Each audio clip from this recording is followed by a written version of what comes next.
a certain Dhammapada stanza comes to mind.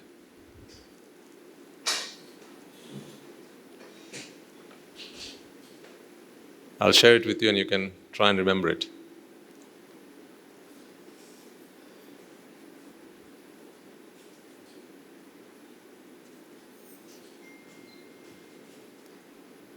The meaning of this stanza is that it is far better to live one's life in such a way that it brings life meaning and worth and value.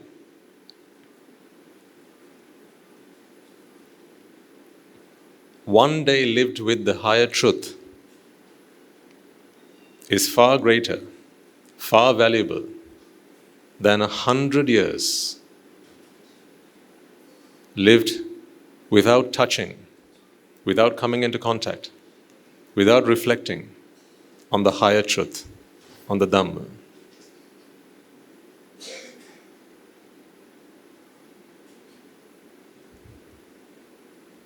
You keep coming back time and time again, so it's not just one day, but now for how many weeks?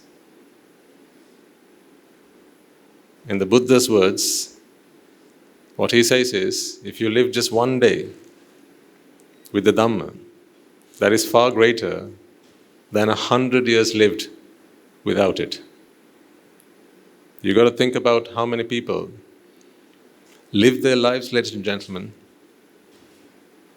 thinking that it brings them meaning and purpose, but unfortunately, it's just a life lived with not much meaning at all. Because if it's a life where you're born crying and then you die crying, what have you really achieved out of it?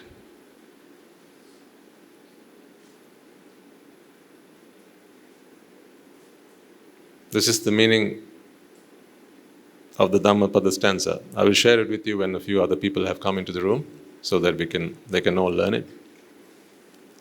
A few people are still making their way into the room. But that's the meaning of the stanza. So now, in the Buddha's eyes, take a moment to think about how much meaning you bring to your lives in the Buddha's eyes. Because you see, it matters not what other people think of you. If the Buddha would scorn you, because we know He's the one who knows it all. We know, not just because He is a religious leader, not just because He is the great man who taught us the philosophy that we learn and study and practice, but we know He is the Buddha. He is the omniscient one. He knows it all, He sees it all, He understands it all. So if the Buddha says something, it has to be true. He doesn't utter anything that is untrue. So He says, a life lived just one day where you reflect on the Dhamma, live by the Dhamma, is a life that is far more valuable, of a lot more worth, incredibly more valuable than 100 years lived without the Dhamma. And there's a reason for that.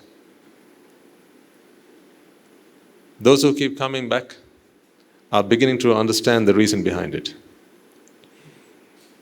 Because you know the purpose of your lives is fulfillment. You know the purpose of your lives is contentment. You know the purpose of your lives is happiness. So people go through life trying to achieve these things, but it only seems like they're working towards it but never achieving it. That's why a man can live 100 years and they can still die crying. But in those 100 years, if you just take a look back, if you look back at how they spent those 100 years, they would have spent doing a lot of things. Laboring, working really hard, working their socks off, trying to achieve happiness. But it is not achieved because they're just not doing the right things. Simple as that. Simple as that.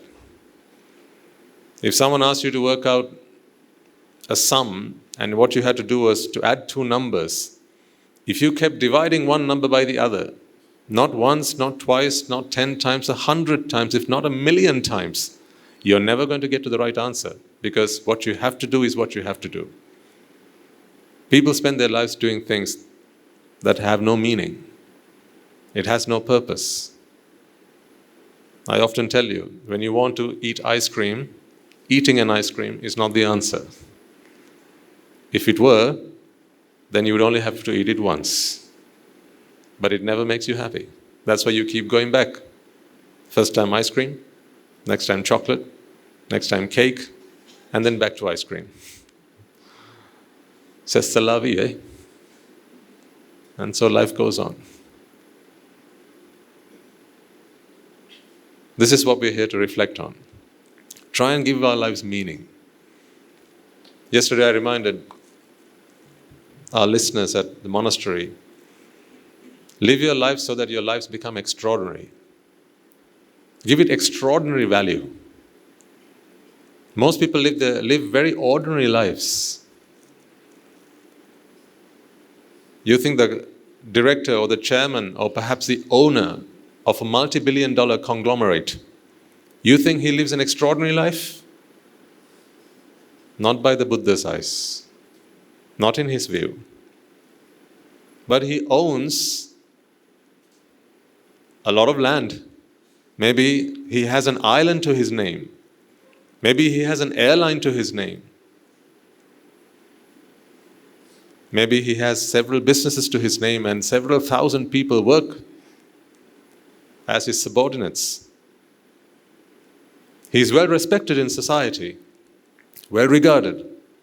He is well off, but in the Buddha's eyes, if this is a life that has not come across the dhamma, it is not of much value at all, because that man, he was born crying and he will die crying. So all that effort and work that was done in between these two events really accounted for not much at all. It would have given him some pleasure during his lifetime, but at the end of the day, ladies and gentlemen, you've got to do the accounts at the end of the financial year. So it matters not how much you have made throughout the year, where when you balance your books at the end of the year, if you have to write it in red, then that's a year in which you've made a loss. What most people do is they come into this world and they spend all the merits that they have earned so hard over the previous lives, and they go worse off than they came in. That's how most people spend their lives. But fortunately, we have come across the Buddha's teaching. And therefore, not just one day, but we can keep on revisiting his dhamma and enriching our lives and give ourselves meaning and value. That's what we're here for. So with that purpose in mind, let us bring our palms together in veneration of He who has taught us the path to bringing value to our lives, to enriching our lives, to giving purpose to our lives, giving meaning to our lives. He who is our Father, our Master, and our Guide. He who is the fount of all wisdom, the epitome of compassion, and the source of loving kindness.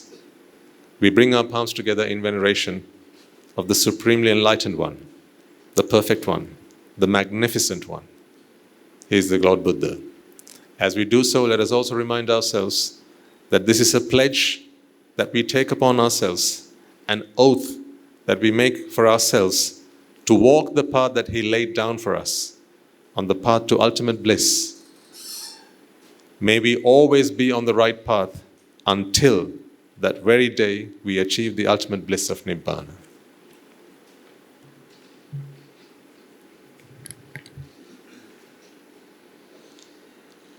Namo tassa bhagavato arahato samma sambuddhassa. Namo tassa bhagavato arahato samma sambuddhassa. Namo tassa bhagavato arahato samma sambuddhassa.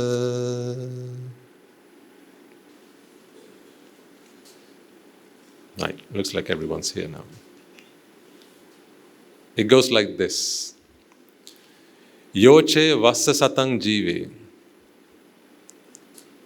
appasang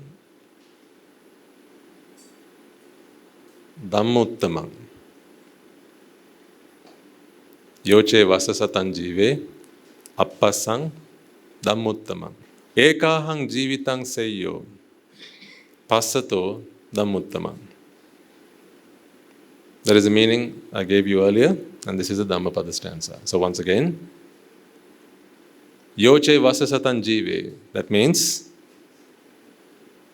a life lived for 100 years.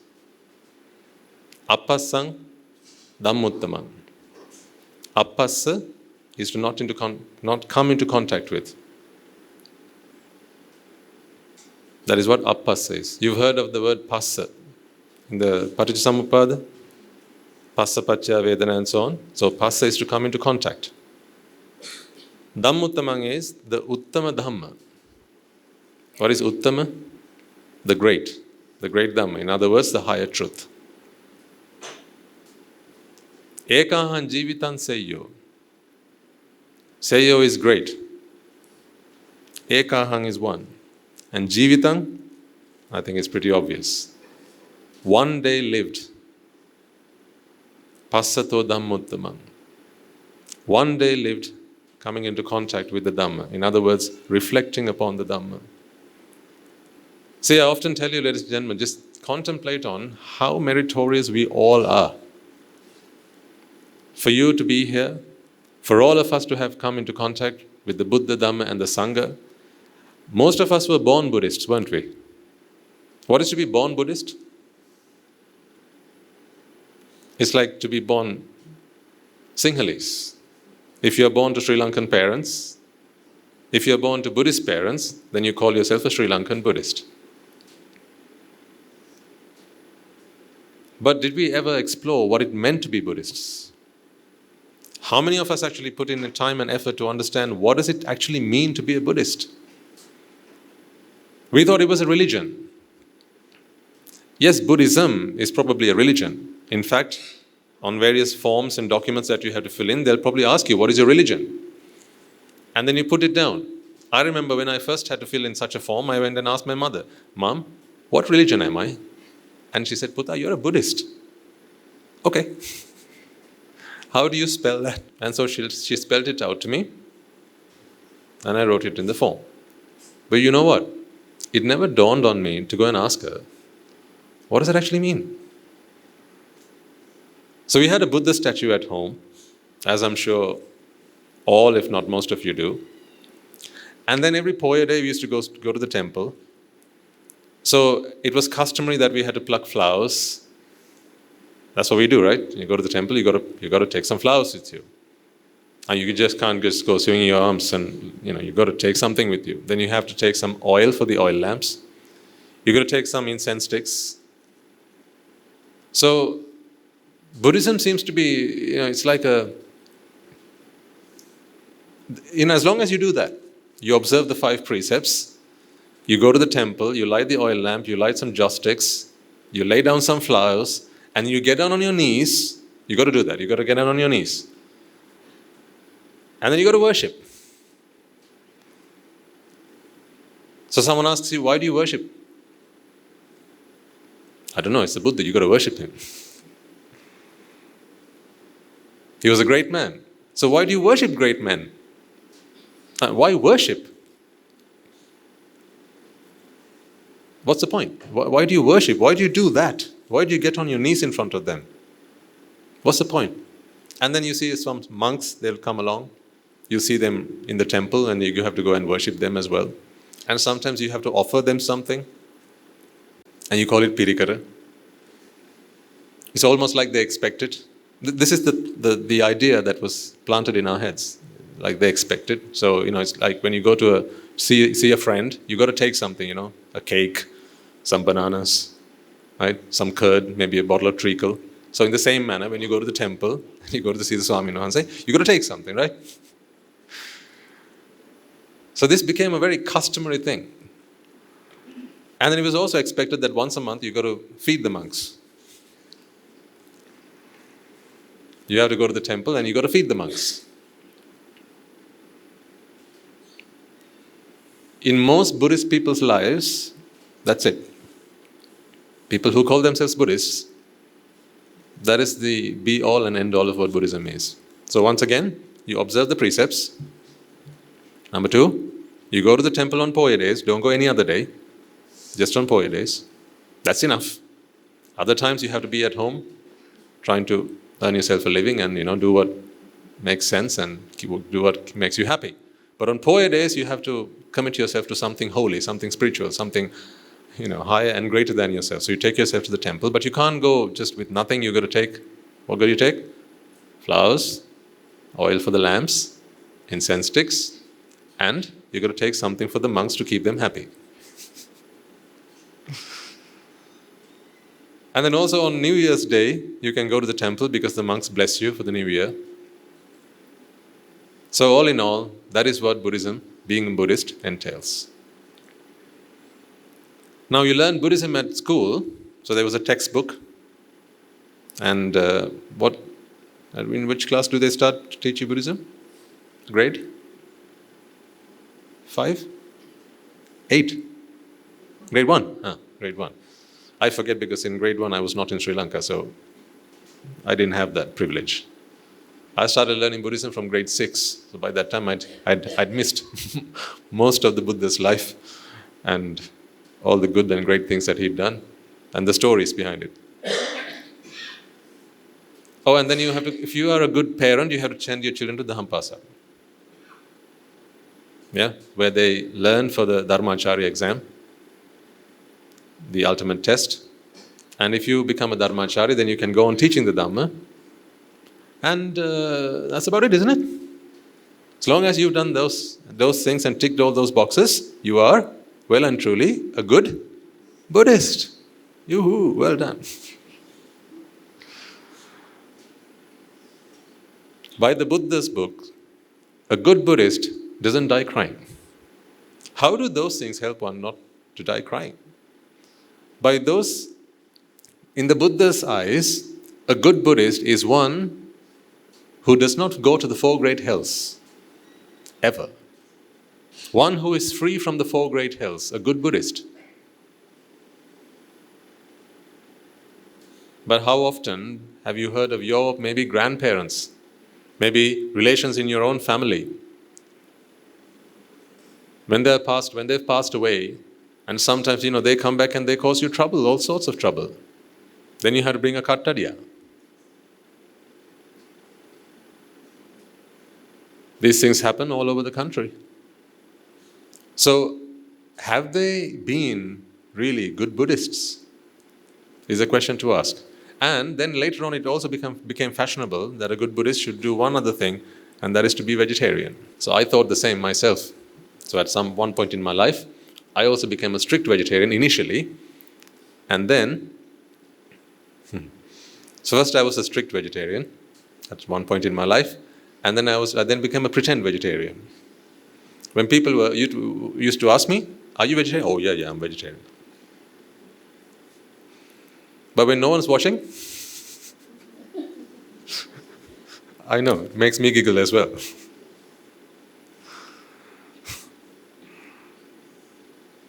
Because I didn't know how to fight the urge.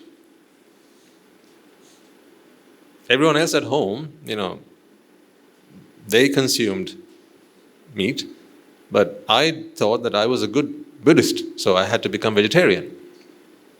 So therefore, to everybody else, I was a vegetarian, but when no one else was watching, then I had it on my own terms. Such was the life of someone who considered himself a good Buddhist. We need to redefine what being a Buddhist is.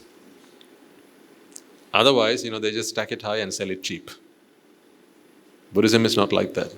I'm not speaking about the religion. There are various practices and all sorts of things that go on in the name of Buddhism, and may they go on forever and ever and ever. We don't care about that. It's not okay. It's fine. I've got no qualms about that. But if you are a true Buddhist, ladies and gentlemen, you need to be someone who doesn't suffer. Because what was the first discourse that the Buddha gave upon him attaining enlightenment? The first noble truth of suffering. That's what he said, right? Did he not make it clear to you in no uncertain terms that the purpose of my advent into this human realm is to deliver human beings and all sentient beings who are within reach of this teaching, deliver them from suffering?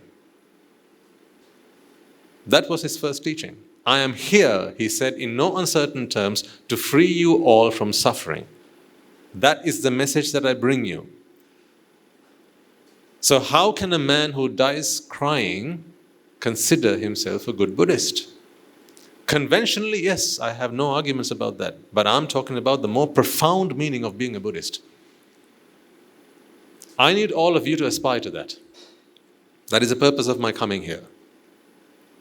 Because you know what? If you want to just be a conventional Buddhist, go to the temple on a Poya day, observe the 5 precepts, offer the alms to the monks once a month, take some pirikara to the temple, offer some flowers, do the oil lamp thing, do the incense thing, maybe even have a Buddha statue at home and do your offerings every day with Achiyamma, right? If that's what you want to keep doing, then actually I don't need to be coming here every day. You don't need to be coming here every day.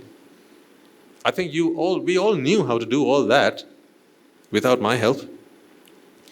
So we are here to aspire for something more than that. I need you to die as good Buddhists. But for that you have to live as good Buddhists. So then we need to understand what being a good Buddhist is. The degree to which you have saved yourself from suffering, you are free from suffering, is the degree to which you are a good Buddhist. So now, can you ask me whether you are a good Buddhist? Do you think I'll be able to give you a satisfied, reasonable answer? You come up to me and ask me, Swami Mahansa, you get down on your knees, put your hands together and answer, Venerable Sir, I've been listening to your Dhamma talks for so long. Am I now a good Buddhist? How do you think I'm going to be able to answer that question? I'll look at you I'll look at your face and I'll go, Ong, ring, ring, ring, rang. And then can I tell you that you are a good Buddhist? Well, there are some other ways in which good Buddhists get a certificate. You can ask, Nona, how much are you willing to offer? That's another way to get a certificate to say that you are a good Buddhist. Apparently, there are places where they give you a certificate that says you are a Sotapanna.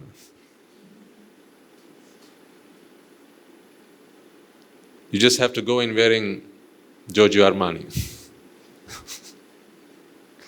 or carry a Louis Vuitton bag with you, and then they give you a certificate saying that you are a Sotapanna. If you get out of a Merc or a Mercedes, then you even get an Anagami certificate.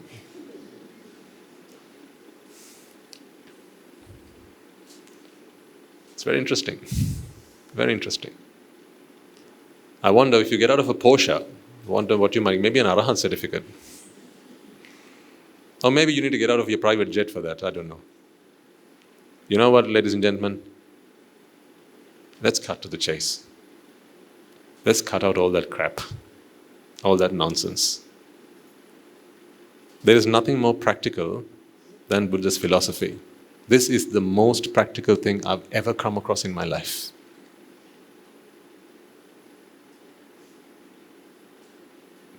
It is about you and nothing else. If there's anything more practical than this, I can't think of anything. This is the most practical thing. It's about how much you have transformed from a being who used to suffer to one who doesn't suffer anymore. That is the simple test. So this is not a question that I can answer on your behalf. Only you have the answer to this. Do you suffer?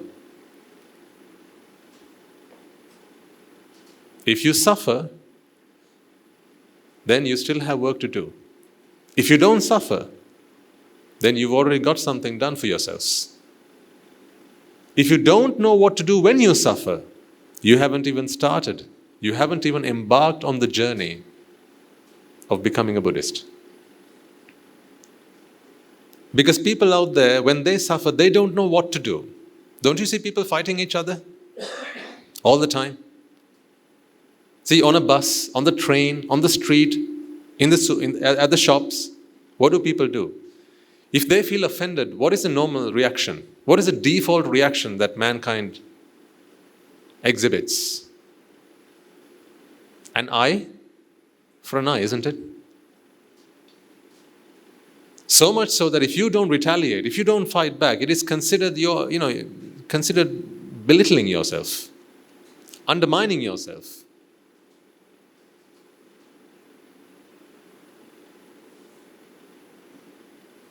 It's like the law of the jungle. This is how people consider they should live their lives. To earn respect is to show your prowess and to show that you are better than others. You don't meddle with them. You don't mess about with them. One who lives a life like that, they believe they are somehow superior to others. But this is not how the Buddha taught one's life should be lived. Let's redefine what being a good Buddhist is. Only hurt people hurt people. You've heard me say that before. I'll write it on the board because this is such an important thing.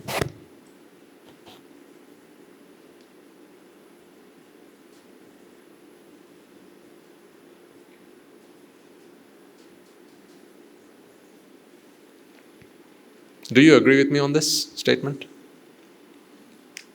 Do you? Do all of you agree with me on this? Hurt people hurt people? So if you are hurt, what is the tendency?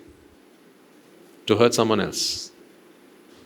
Either by speech, or by action, or even by thought. You can curse someone, mentally. You can wish them unwell. You can wish them evil, mentally. You don't say anything. This is what happens most of the time. In civil society, we don't say things out loud.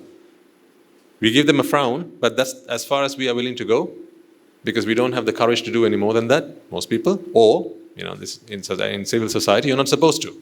But mentally, you're doing all sorts of things. If people who thought bad of you mentally were given the chance to do all that to you, you'd be long dead. Don't you agree with me? You'd be long dead. If people were given the chance to do all that they thought, all evilness that they thought about you, if they actually had the chance to do that to you, ladies and gentlemen, you'd be long dead. And equally on the other side, if people who had sensual, lustful thoughts about you were given the chance to do all that to you, you'd have been raped more times than the hairs on your head by this point. This is the honest truth.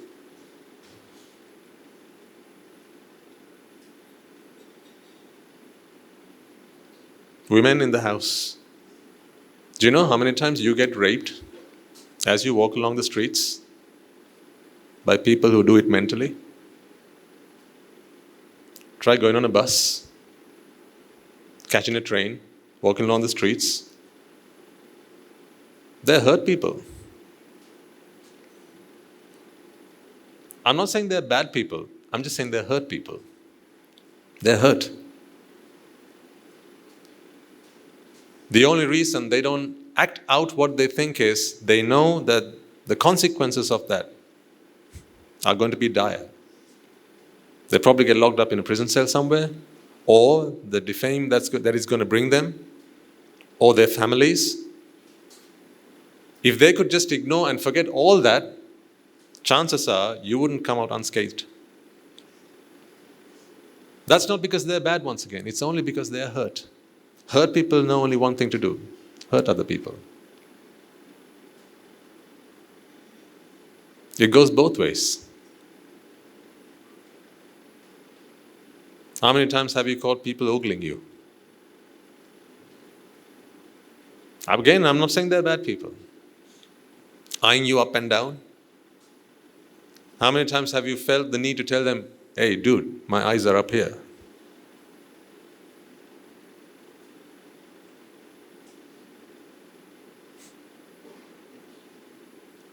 Can you have compassion towards them? That makes you a good Buddhist.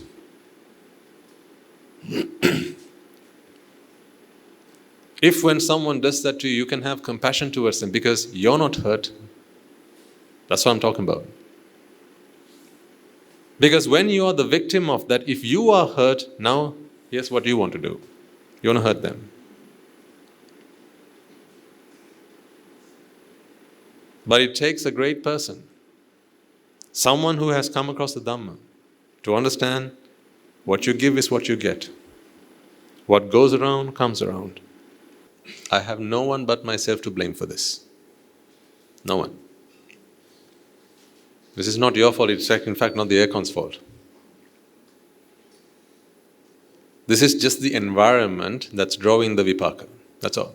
That's why I'm trying to change the environment to see if the vipaka stops. That's all I'm doing. The karma has already been done. Maybe I said something so terrible that made someone speechless. And now, as I try to speak, I'm interrupted.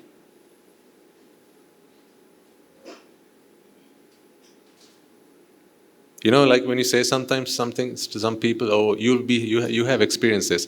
You feel like a lump in your throat. Yeah? When someone says something to you, and it's just so heartbreaking, it leaves a lump in your throat, and you say, God, he said something, and I don't know what happened to me. I just couldn't speak. I was speechless. It was such a terrible thing to say. How could he say something like that? It almost felt like I had a lump in my throat. Perhaps it was I who did that some time ago, and now, when I try to speak, I can't get the words out.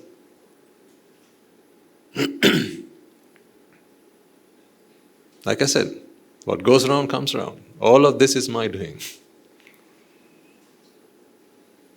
Can you man up to accept the responsibility for your own results?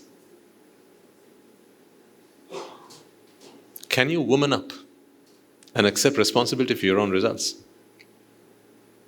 Because then you have no one to point your finger at but yourself. Now there are no grudges. No battles to pick. No eye for an eye. No retaliation. No akkochimang avadimang. No ajinimang ahasime. No hatred. No anger. No resentment. Complete and total responsibility accepted. Everything I'd done is what comes back to me. People often think like this when good things happen to them. Someone wins the lottery, what do they say? Well, people like us, what else do you expect?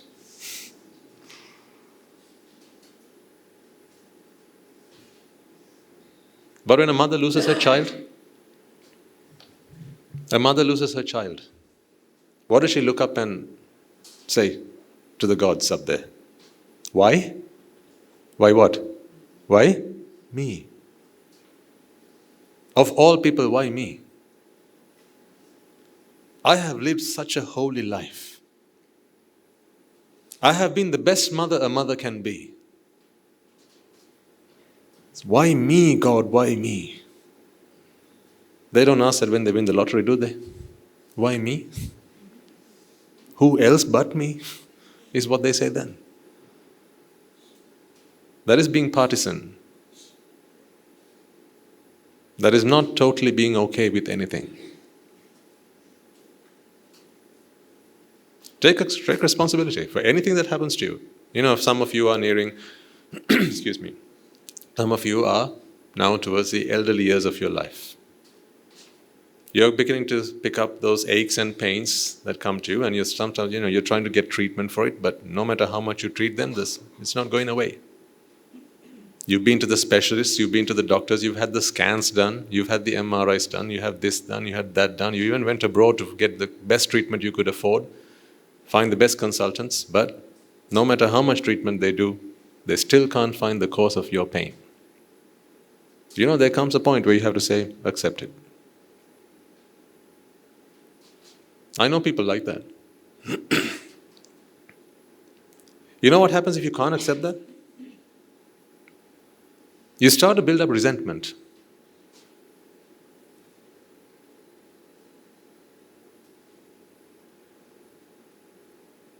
And it works in this way. First of all, you resent. This is going to be a hard pill to swallow, but this is how it is in reality. So forgive me for laying it bare.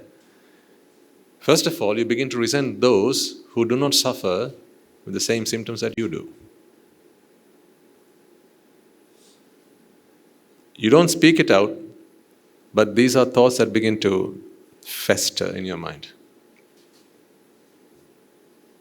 You know, generally, when you're in a bit of a hard place, right? If you're going through some hardship, and you have someone who walks up to you and tries to soothe you, generally, what do you expect them to say? Or what do you think about it from your point of view? If you are supposed to go and pacify a friend who's been going through some hardship, let's say they've lost someone, generally, what do? What do you say to them? These things happen. I've been through similar. Yeah? So you're trying to empathize with them. You tell them, it's okay, you're not the only one. I've been through the same thing. By saying this, you're trying to give them a sense of relief. Because as they say, a problem halved is a problem solved. This is not a great virtue, by the way. It's a vice. People are happy when hardship comes to them to know that it also comes to other people. How can that be compassion? How can that be how can that be a sign of greatness? I don't know whether it's to this audience I mentioned this example. Usually when someone gets a cancer and they go through chemotherapy, radiotherapy, whatnot, they start losing their hair. And one of the things they have to do is what? Shave their heads. Yeah?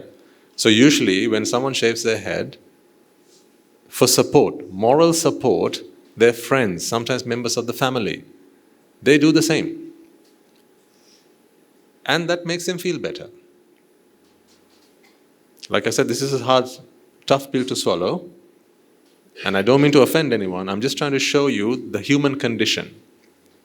Think about how the mind works. I need you to aspire to greater than this. Don't be that one who expects someone else to shave their heads off in case you get a cancer one day. Just because you listen to the dhamma doesn't mean you become immune to that. Maybe there's a cancer waiting to happen to you next week. You fall unconscious, they take you to the doctor gives you a scan and says, it's been going on for the last 3 months. Did you only just find out?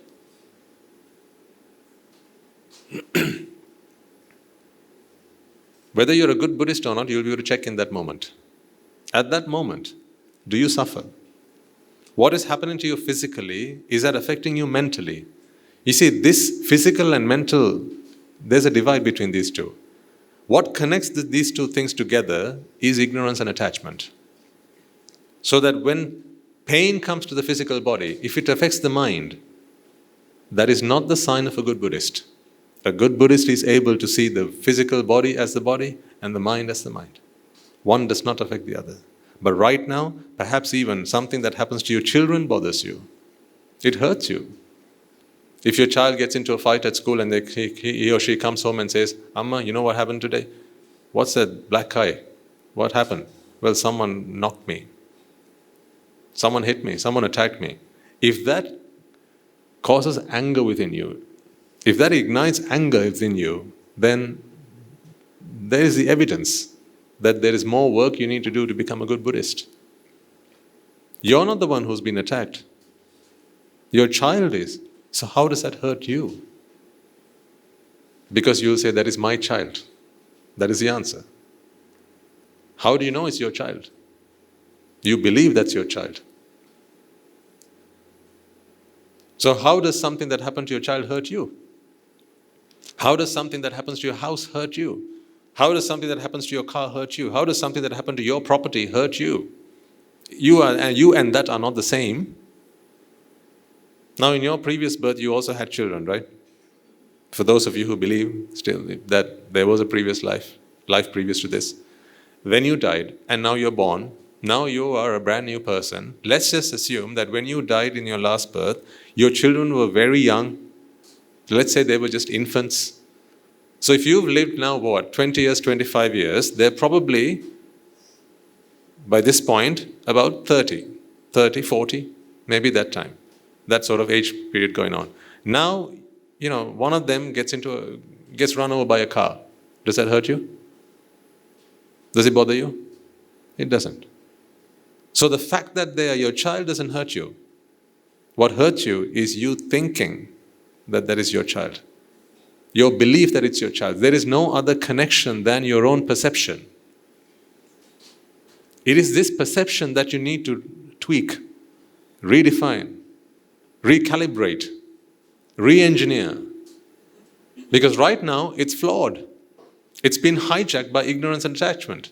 And therefore, when things happen to the objects and the people around you, ladies and gentlemen, they affect you. Just look at it. Don't they affect you? So therefore, your happiness is not independent.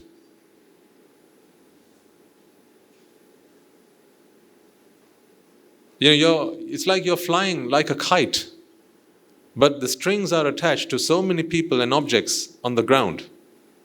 And if they let go, that's it. You're a lost cause. If you're the kite, just have a think about how many strings you're attached to. Right now, you're flying happy, soaring the sky, showing yourself off to everyone, and you're happy and you're delightful. But do remember that there are so many strings attached to you. So you're not a no strings attached. You have many strings attached. Each of these strings determine your tomorrow. Right now, you're okay.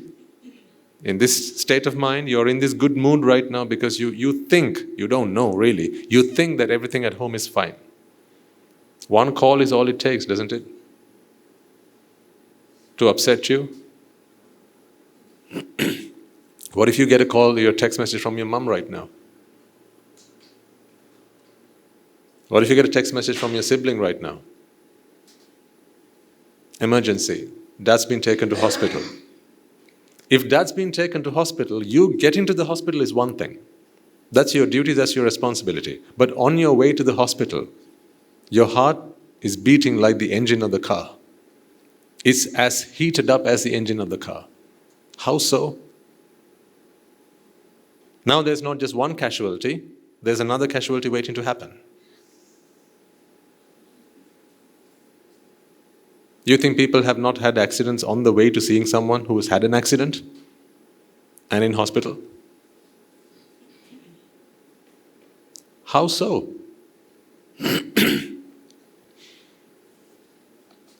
If you're a parent, right now you're okay because you think your children are fine.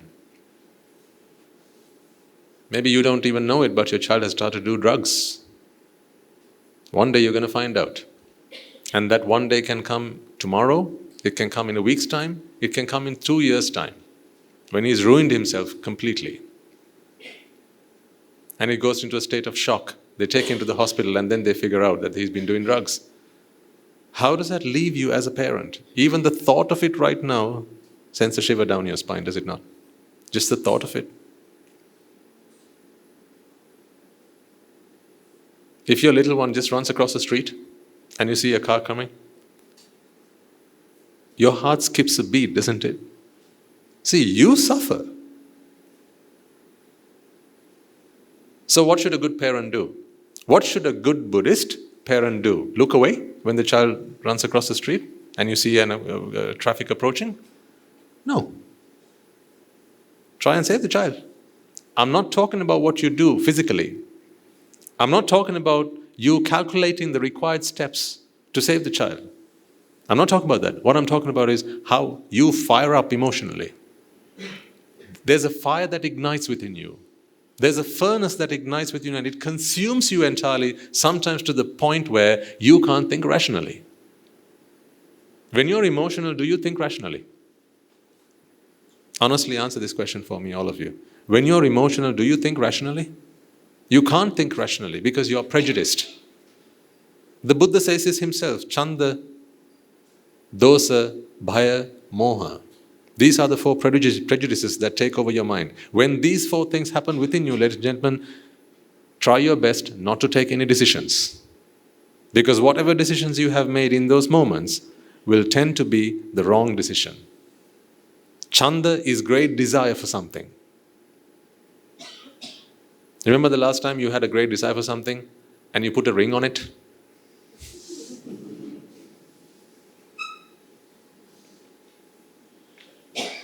And now, how do you feel about that? I'm just jesting. You got married to the perfect woman, you got married to the perfect husband, I'm just jesting, okay? It's the person sat next to you I'm talking about. You're fine. That is Chanda, great desire. When great desire takes over your heart, I want you to start thinking about why the Buddha says, in these moments, don't take decisions. Or the decisions that you take are going to be flawed. They're not going to be the right choices. Because in this moment, ladies and gentlemen, you can't calculate the situation. You can't take a proper evaluation of the situation because all you can think of is, I am vexing, help. This is a sinking man. When you're sinking, you just clutch onto any straw, don't you? Just imagine 2 of you, you're out swimming in the sea, right? A great wave comes and now the 2 of you are drowning. When you try to keep yourself afloat, can you, I'm not asking do you, I'm asking can you sensibly, rationally think about how your actions are going to affect the other person? In that moment where you're about to suffocate, you're about to drown and die, can you actually think about the other person? What do you tend to do? Even if it means that you're going to have to climb over the other person's body, you're just going to try and keep yourself safe. It's a natural reaction. The same thing happens in the mind. When the mind begins to vex out of great desire, the mind loses all rational thinking. That's why one of the worst things you can do is make decisions about yourself or others around you in moments where you feel great desire for something.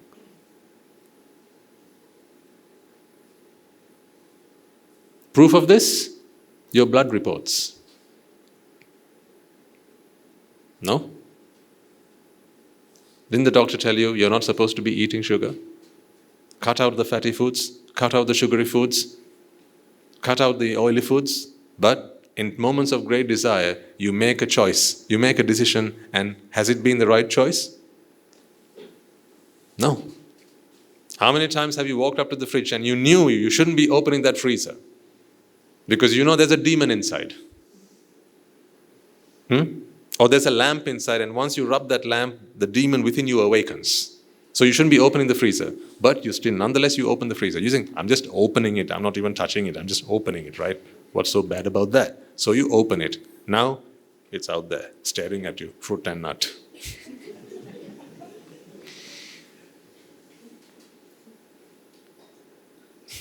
Then you say, well, I just want to touch it. And no harm can come out of touching it, right? I'm just touching it. I just want to see how heavy. I just want to see how much is left in it. That's all. So you take it out of the freezer. All this while you're thinking, the doctor said no, doctor said no, doctor said no, I am diabetic. Then you open the lid to see whether it's frozen. As if you have to check that. You open the lid. And then you look into it. And it looks at you. And you look at it. And it looks at you. And it says, please. And then you go, yes, please. And then what happens? A few moments later, what happens? You're digging into it. Before you know it, the tub is over, finished, done. And then you are locked into regret. Then you know, oh, now the doctor is going to ask me, how come the blood report is so high? And then I have to answer to him. Then you start coming up with excuses. See, chanda, desire. In a moment of desire, you made a decision, and now you have to live with it. What about when sensual lust takes over? Sometimes maybe you have been victims of this. Sometimes maybe you have been the perpetrators of this. Under this roof, everyone's equal. I don't see sinners. I don't see haters. I just see hurt people. That's all I see. Hurt people. You're hurt because of ignorance and attachment. And I'm trying to help redeem yourselves. So sometimes maybe you were the victims, maybe you were the perpetrators. Lust took over. You knew it was forbidden. It's wrong. I shouldn't be doing this. How am I going to answer to my wife? How am I going to answer to my husband? How am I going to answer to my mother? I myself, I have a sister. How can I do something like this? But inside, the furnace was ignited. And now, every time you look at it, it keeps adding fuel to the fire. But you can't look away either. You have your eyes fixed. You try to turn around, but no, it's not working. They say the mind is willing, but the flesh is weak. Not so. The flesh is more than willing. It's the mind that is weak. If the mind were to send just one command to your eyes to shut itself, the eyes would comply, no questions asked. If the mind would just send one command, turn your head around and walk out this moment, otherwise something terrible is going to happen. The body is more than willing to adhere and comply. But the mind is not weak, is not strong enough, the mind is weak.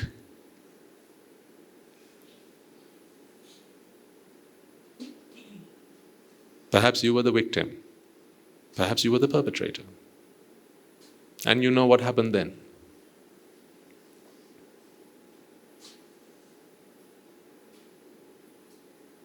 Sorry if I'm rubbing an old wound. Maybe a part of your life you're trying to forget and trying to forgive yourself. I'm here to try and teach you how to be okay with that. Because forgetting doesn't always work, does it? Because the next thing is going to remind you of it. How can you forget something that has already happened?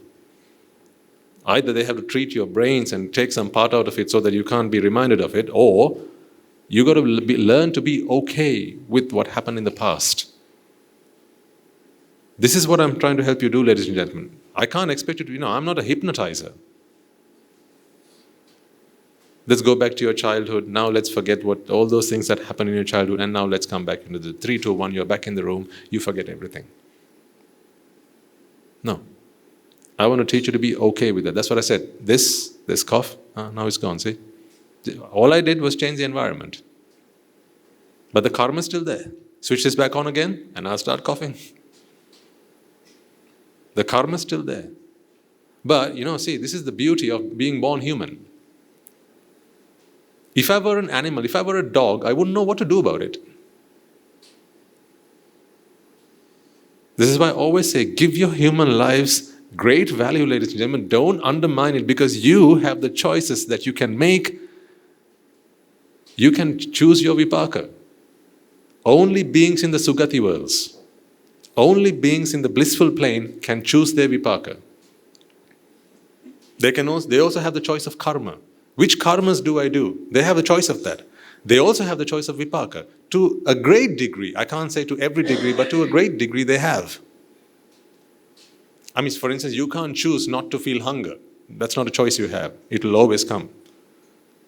But for how long you remain hungry, that you can choose. That's why when we were younger, our parents said, study. Study hard. So you can earn yourself a good living so that you're never left hungry. That they taught us. So we have the choice.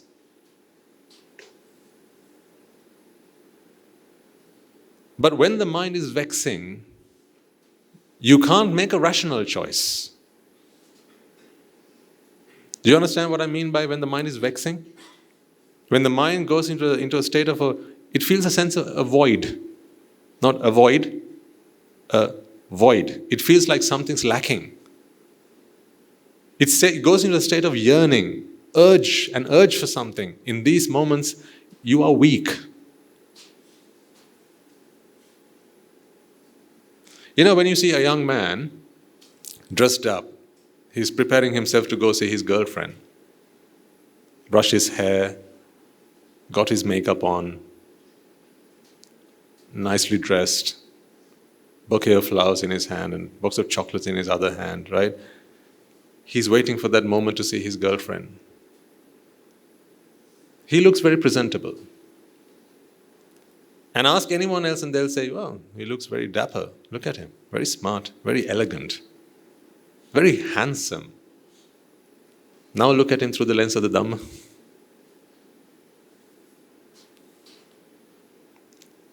Look at the mind.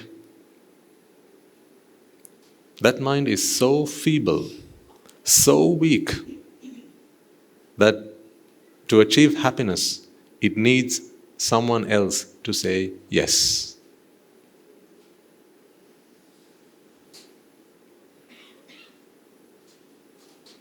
Ladies in the house, young girls, and daughters, if a man ever walks up to you and gets on his knees and says,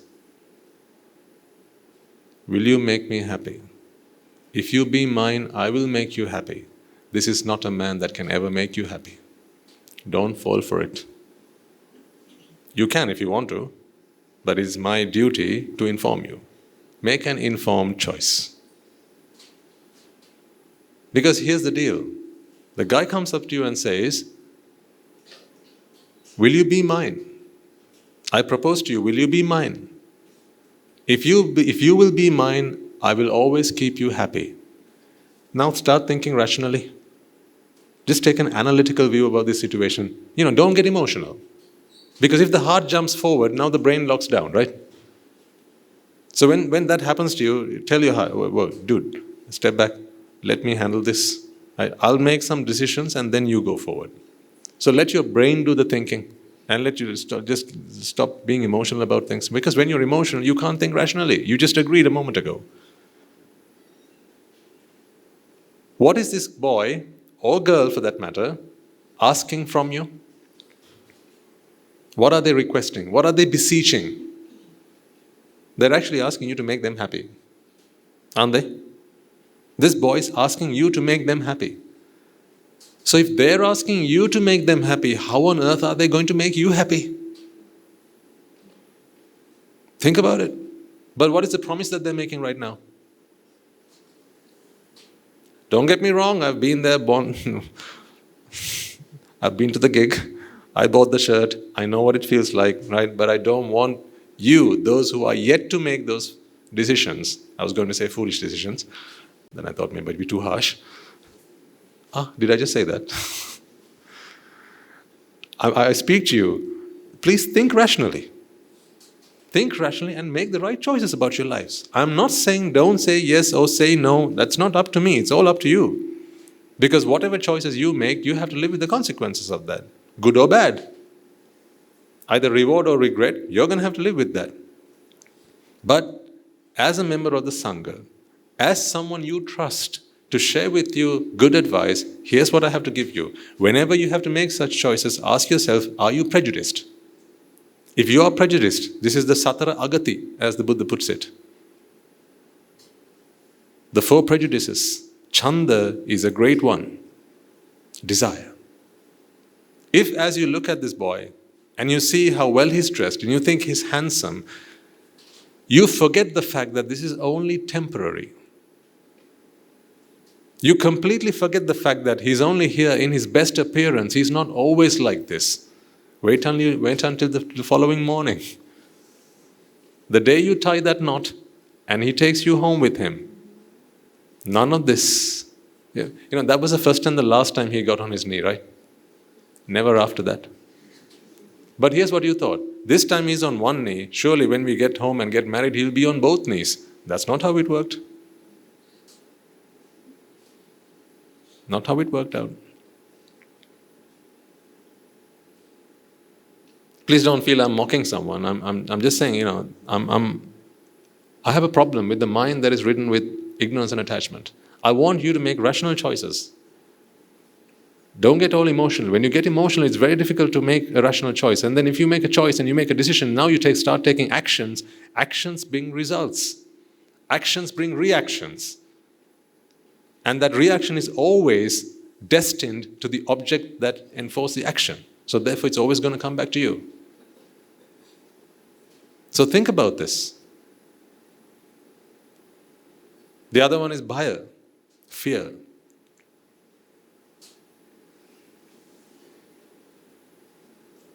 Chanda dosa bhaya moha. Let's take bhaya, fear. When you're in a state of fear, you're afraid. Now your choices are not rational.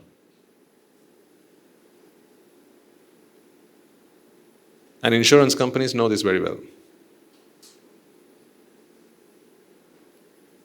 Salespeople, they know this very well. That's why they say, even when they've got new stock of something, they've got plenty back in the storeroom, but they'll put a board up saying, last few.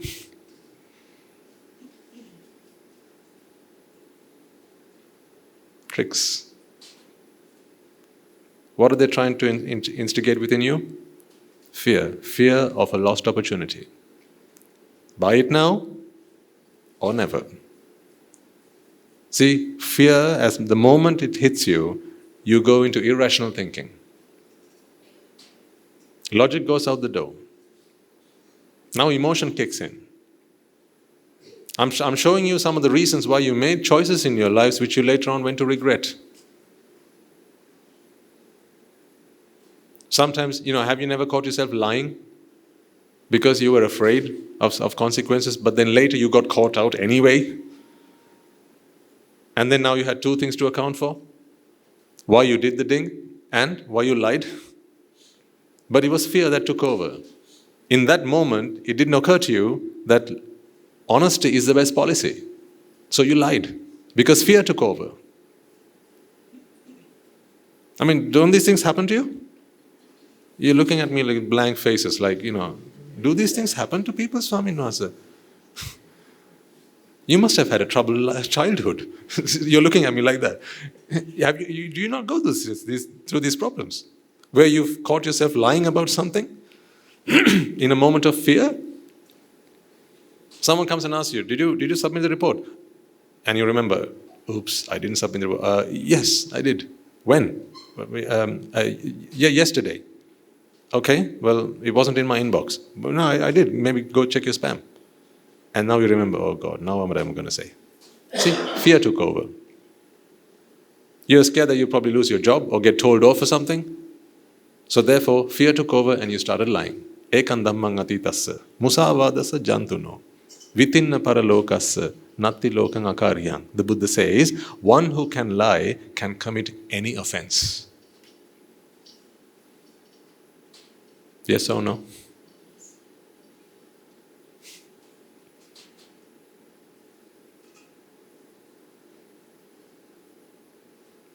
One who can lie can commit any offense. Whether it's adultery, whether it's murder, whether it's theft, whatever.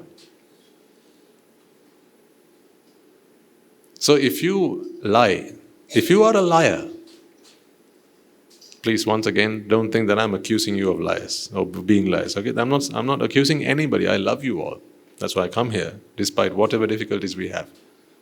I want to help you elevate yourself to a state of extraordinariness. I don't want you to die ordinary. You were born ordinary. Maybe your parents were extraordinary, but you were born ordinary, very ordinary. Let's not die that way. Let's die extraordinary people. For that, you need to come out of some of the defilements. These defilements stop you from becoming extraordinary. This is the rust on the iron that you are.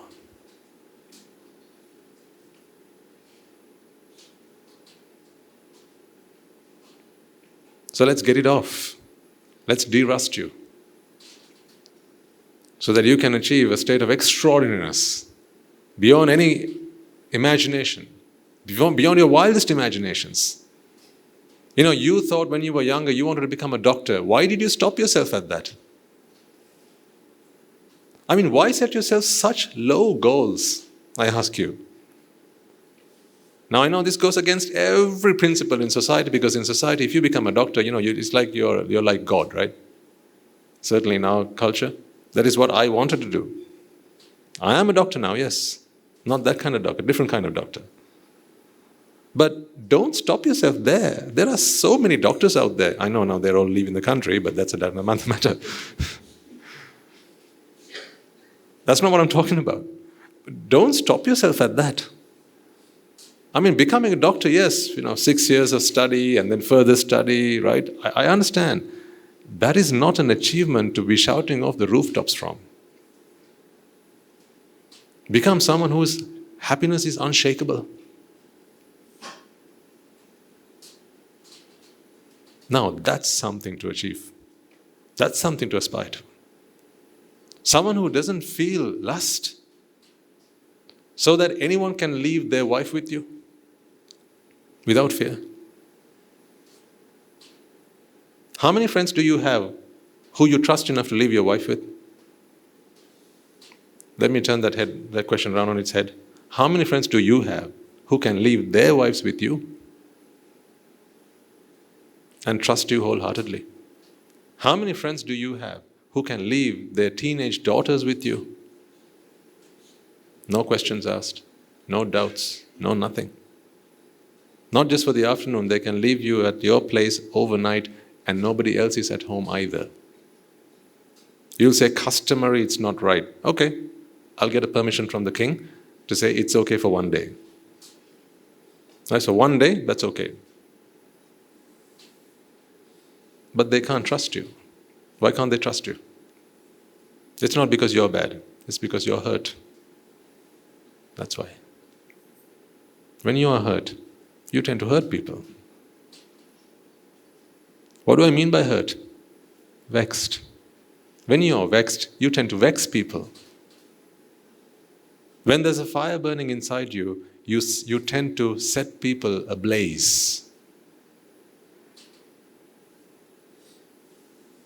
That's what happens. It is what has happened. So you know that what I'm saying is true.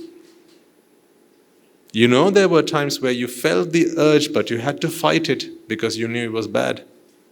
What would people think of me? What would society say? What would my children think of me? What would my siblings think of me? Please, once again, don't think that I'm speaking so I'm belittling any of you in this audience. No. I think very highly of all of you. This is why I want to free you from this. Good people in society are people who still feel the urges, but they don't execute it. These are what we call good people. Because just because you age doesn't mean karma and all these sensual lust and desire, these things, they are shed away from the mind. It doesn't work like that. Then why do you need the Buddha? You don't need the Buddha then. You don't need the Dhamma, you don't need the Sangha. If age is sufficient to cleanse your mind of defilements, if as you age you feel the need for desire, you feel the urge of desire and lust and all these things, if age can do it for you, then you don't need the Buddha. The Buddha never said so. What he says is 100 years lived. Now, he's talking about a 100-year-old person, isn't he? 100 years lived without coming into contact with the Dhamma, in comparison to one day having come in contact with the Dhamma, those 100 years is worth nothing. Because a man doesn't improve himself. A man does not become free from defilements just as a measure or as a function of time. Because ultimately, ladies and gentlemen, there is nothing that works with time. Time is merely a mental manifestation. Because all you have are individual chittas, as we spoke about, I think, last week. All you have are individual chittas. Although you feel like you've lived for the last 60 years, no, you haven't. No, you haven't. It is only because in this moment, you have a chitta that arises, and in that chitta, you have something called jati that happens. And it starts with avidya. Avidya paccha sankhara paccha namarupa paccha salayatana paccha vijnana. Sorry, got it wrong. Avidya paccha sankhara, sankhara paccha vijnana, vijnana paccha namarupa, namarupa paccha salayatana, salayatana paccha phassa, phassa paccha vedana, vedana paccha tanha, tanha paccha upadana, upadana paccha bhava, bhava paccha jati. This happens in your chittas. And when that happens, ladies and gentlemen, you feel a sense of self. You believe that you exist. And when you perceive that you exist, now you put yourself on a time scale. Because for someone who exists, it has to be defined with the dimension of time, right? Because the moment you say, I exist, there's a question that comes up in your mind. For how long? Since when? Till when? See? The moment you perceive existence, you have to define it in terms of time. So therefore, you create the dimension of time. It's a mental illusion. You create the dimension of time. So therefore, for you to think that I have lived for 60 years is a complete and utter fallacy. Not true. You haven't lived for 60 years. In this moment, you are a brand new chitta. That's it. You are a brand new chitta. Your bodies may be 60 years old, 50 years old, 40 years old, so be it. But not your minds. That's why what you don't want now, you'll want later. If it is the same you that didn't want it, why do you want it later? Why do you want it later? Why do you struggle to make your mind up with things? Because it is not you who's making anyone's mind up. That's why. Today you want to do something, and you decide you want to do it, and then you start planning for it. A week later, you think to yourself, nah, I don't want this. How does that even happen? If it's the same person who made the decision to do it, why is it a week later you feel like you don't want to do it? How can that happen? See, this Buddhist philosophy, it helps us to understand how the mind works. We are not talking about one mind that started when you were born and it's going to end when you die. It's not that. These are individual chittas that arise and pass away in a moment. So therefore, really, if any existence you had, it would only be momentary. That's who you are. This is the reality of who you are. So when you are in a state of fear, you are prejudiced. So you will make irrational choices. And choices you will then later have to regret. Now ask yourself, have you not found yourself in those situations? Plenty of times. Sometimes maybe there were opportunities that came up, but you didn't take them because you were afraid. And then you skipped that opportunity. And then later on you thought to yourself, I should have taken that. I'll give you the best example. There are probably at least a handful of people here who are now halfway convinced that there's a better life than the lay life. At least halfway. Maybe there are some of you who are 2/3 convinced. But you know what's going on right now? Fear. There's fear that has taken over. You're afraid that you might lose your TV, and how are you going to live without it? Have you tried living without your TV? How do you know that life is unlivable without a TV? Have you tried with living without it?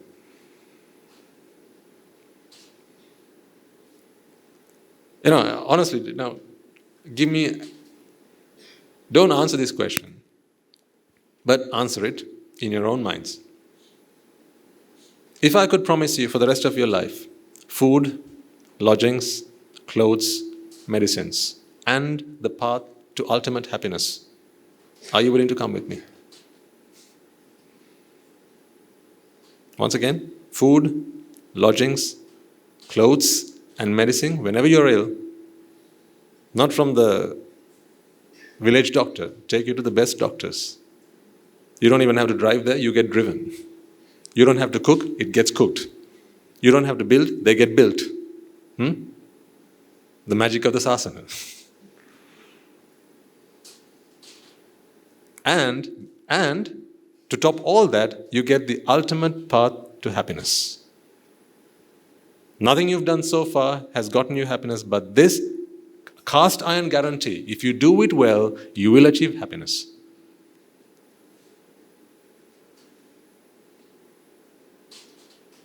Let's sign up. Shall I send a sheet of paper around? Put your names down. Let's go this afternoon when I'm done. What should I bring? A bicycle or a Leyland bus?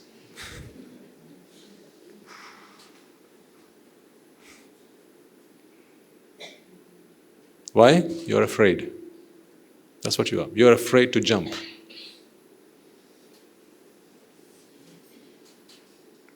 Can I continue? You know, I'm not offending anyone, right? But I see new faces. Like when I see new faces, I get a little bit scared. Just like you.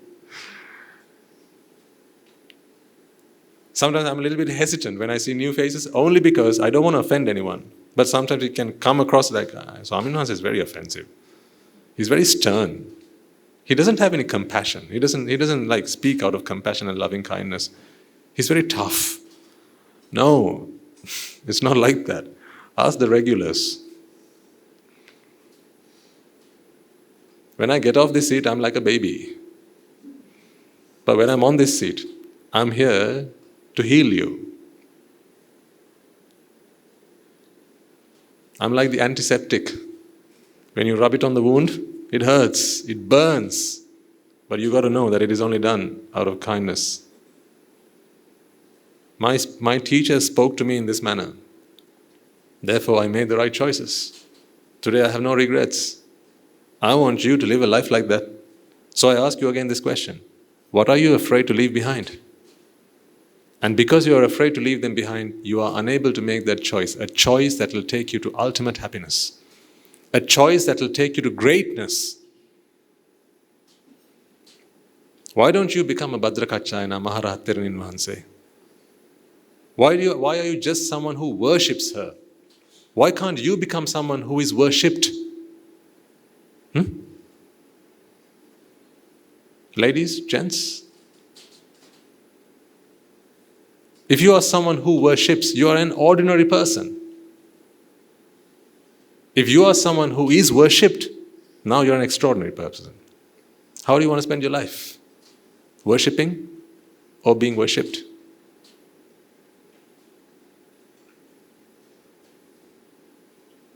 The sasana elevates you to such a high state of spirituality and morality that even your parents get down on their knees before you. This is the only place it happens in the Buddha sasana. Not even when you're a king. Though your parents get down on their knees, they might curtsy, but that's the best you'll get. I'm not saying come into the sasana so that you get your parents to worship you. And all score to settle. No. But what I'm saying is, the sasana helps you to achieve that level of spirituality, that level of morality, that greatness.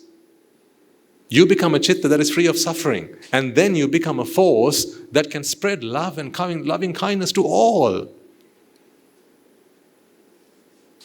You know, the way in which you care about your mother, I care about your mother as well today. And the other mother, and her mother, and his mother, and their mother at the back. But you care about your mother. That's why only your mother loves you. No other mother loves you, that's why. But every mother here loves me. I'm certain of that. Because I love all these mothers the same. Every father here loves me. They can care about me as they would their own son, because I care about them as I do my own father.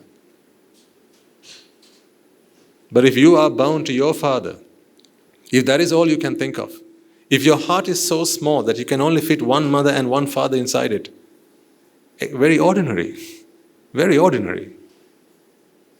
Everyone can do that. I ask you to step forward to extraordinariness. Don't do things that everyone does. Do something different for a change. Just this life, I ask you, just this life. Do something different for a change. Don't be ordinary. Do something different for a change. Just this life. If it doesn't work out this life, in your next life, you go back to doing ordinary stuff. But when I can give you a cast iron guarantee that this is the path to happiness, ultimate happiness. I told you last week, ladies and gentlemen, look at me. If you need inspiration, I don't need to watch TV. But you still rely on it for your happiness. I don't need a woman by my side to keep me happy. But you still do. You need a man or a woman by your side to keep you happy. Because you haven't found the source of unconditional happiness. Right now your happiness is conditioned. You are the kite flying up with strings tied to the ground. You've given one to your husband, you've given one to your child, you've given one to your mother, you've given one to your father, you've given one to your boss, one to your sister, one to your brother, one to your best friend, one to your colleagues. And you're scared. You don't know that the grass is greener on the other side because you're not willing to jump. Some of you approach the fence. And then you look at the other side. Seems good, but this fence seems a bit too tall. If I jump over, will I be allowed to jump back? These are the questions you ask yourself. Here's the deal, right? As we keep doing these talks, now in a few weeks' time you'll be telling me, Swaminas, we've done a whole year now. So once we've done 52 odd sermons, that'll be a year, right?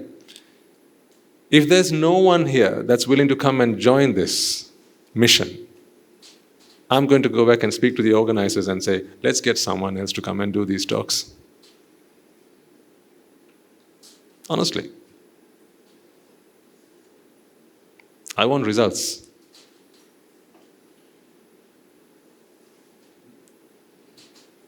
I'm not interested in increasing the number of monks or anagarikas or anything like that. That is not my objective. I want you to achieve ultimate happiness. If that's not happening, what am I doing?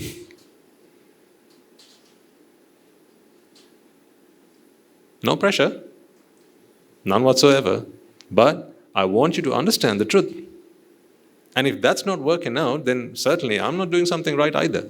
In which case, you probably need to find someone else. The only reason, if you have no obligations, if you have no duties and responsibilities that are yours and yours alone and nobody else can fulfill that, if that is not the reason that you're staying at home, then the only other reason is you haven't understood the Dhamma yet. And if you haven't understood the Dhamma yet, then it's either your fault or my fault. I'm willing to accept that it is mine. Then we have to change the teacher. Because I see some young faces in the audience, and I'm wondering, what is it that's keeping you back? You're afraid. You're scared. You're scared of what you might lose. Will you lose the luxuries in life? Will you lose the opportunity to go and be with your friends, hang around with them, dance and sing and party? I tell you, ladies and gentlemen, once you understood the Dhamma, dancing will make no sense. What is this? Moving up, down, up, down, up, down. Now, what's missing is a bit of music.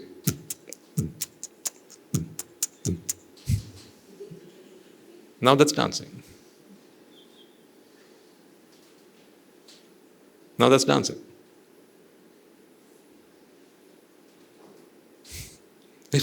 What? Is that what you're scared of losing out on? Ask yourself why you do this. Why do you dance? Find purpose before you do things in life. Don't do it just because someone else has done it before you. Even if they've done it 1,000 times, doesn't mean you have to do it as well. Take it from a dancer, I know. Take it from a singer, I know. I used to sing and dance. But it was only until I realized that it made no sense. If happiness is what you seek, it makes no sense. If you're doing it for any other reason, go fly a kite. But if you're doing it for the purpose of happiness, it makes no sense. Makes no sense. Because happiness is not in there. Happiness is not in a dance, it's not in a song, it's not in a rhyme, it's not in a poem, it's not in a story. Happiness is unconditional happiness. You cannot find in food, you cannot find it in flowers, you cannot find it in fragrance, you cannot find it in the air, you cannot find it anywhere. Happiness is within you. I need you to open your eyes and see this, absorb this, realize this. You bring your hands together, you worship the Buddha every day. I'm sure you do, right from when you were very young and you saw your grandmother doing it and you asked her, Achi, what are you doing? This is Lord Buddha. We have to worship him. Okay, how do I do that? Bring your hands together, Putta, like this. She would have probably held your palms together and you started worshipping. From that day on, you've been worshipping the Buddha. I ask you, to what gain? What have you gained out of it? Why do you worship the Buddha? Is it not because he achieved something great? Is it not that greatness that you worship? So why just keep worshipping it? Why don't you achieve it?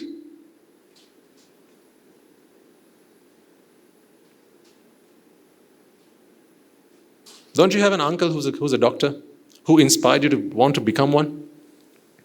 And then what did you do? You just kept on worshipping your uncle. What did you do? You asked him, didn't you? Uncle, how do you become a doctor? I'd really love to become a doctor one day. How do you do that? And he said, no, Putta, don't ask me how, just worship me. Just worship me. Is that what you did?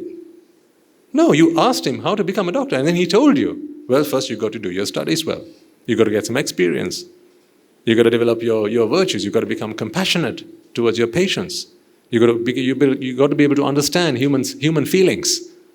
So work on those things, Buddha, and one day you will eventually become one. Then you've got to go to med school. Then you've got to do all these exams.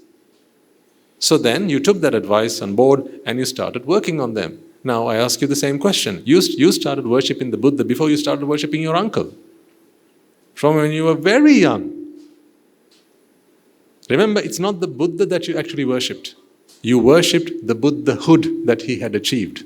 Because had he not achieved it, you wouldn't have worshipped him. Yes or no? Why do you not worship Hitler?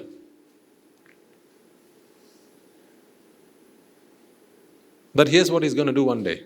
He's going to become a bodhisattva, and then he's going to go on to become a Pacceka Buddha. That day, you're going to worship him. Today, you don't. If I presented to you Devadatta, let's take Devadatta. If I presented to you Devadatta, you probably won't even get on your knees in front of him, because you'd say, this is the person that shook the Buddha's blood. I love the Buddha. Right? I dote on the Buddha, and this man, although he's a monk, right, he shook the Buddha's blood. It is not my worship that he deserves, you might say. But the Buddha comes up to you and says, hey, yes, it is true that because he shook my blood, he is going to go into the 4 great hells and he's going to suffer there for a very long time. But do you know that once he comes back from the 4 great hells, he has enough merits to become a Pacceka Buddha? The day that the Devadatta becomes a Pacceka Buddha, are you not now going to get on your knees and worship him? So what is it you're worshipping then after all? Is it Devadatta-ness or greatness? It's greatness. So it is the greatness that you worship. So I ask you the question, ladies and gentlemen, if it is the greatness that within the Buddha you worshipped, if it is that you revered, then when are you going to aspire to that? Why don't you become a Buddha instead of just worshipping Buddhas? Instead of just being someone who worships, why don't you become someone who is worshipped? Why don't you achieve that greatness? Aspire to that. Because you all can. This is why I speak to you, and I urge you and I encourage you. You all can. There's nothing stopping you except yourself. Because you have fear. You're afraid to make that jump. There are young men and women who walk through our gates and they ask us, Swaminathan, I want to choose the life of an anagarika or an anagarika, but I'm a little bit scared. I'm a little bit afraid that what if I'm not able to get used to this lifestyle? We ask him, what lifestyle are you talking about? Not being able to spend time with my friends, for instance. Here's my answer to that. If you had to go abroad for your studies, what do?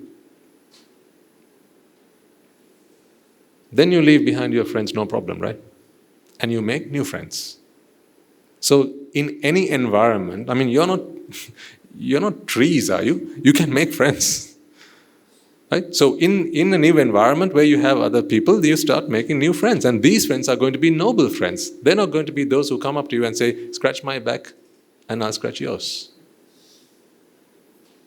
Because when you live amongst hurt people, they're only out to get something from you. And it's not their fault for doing so.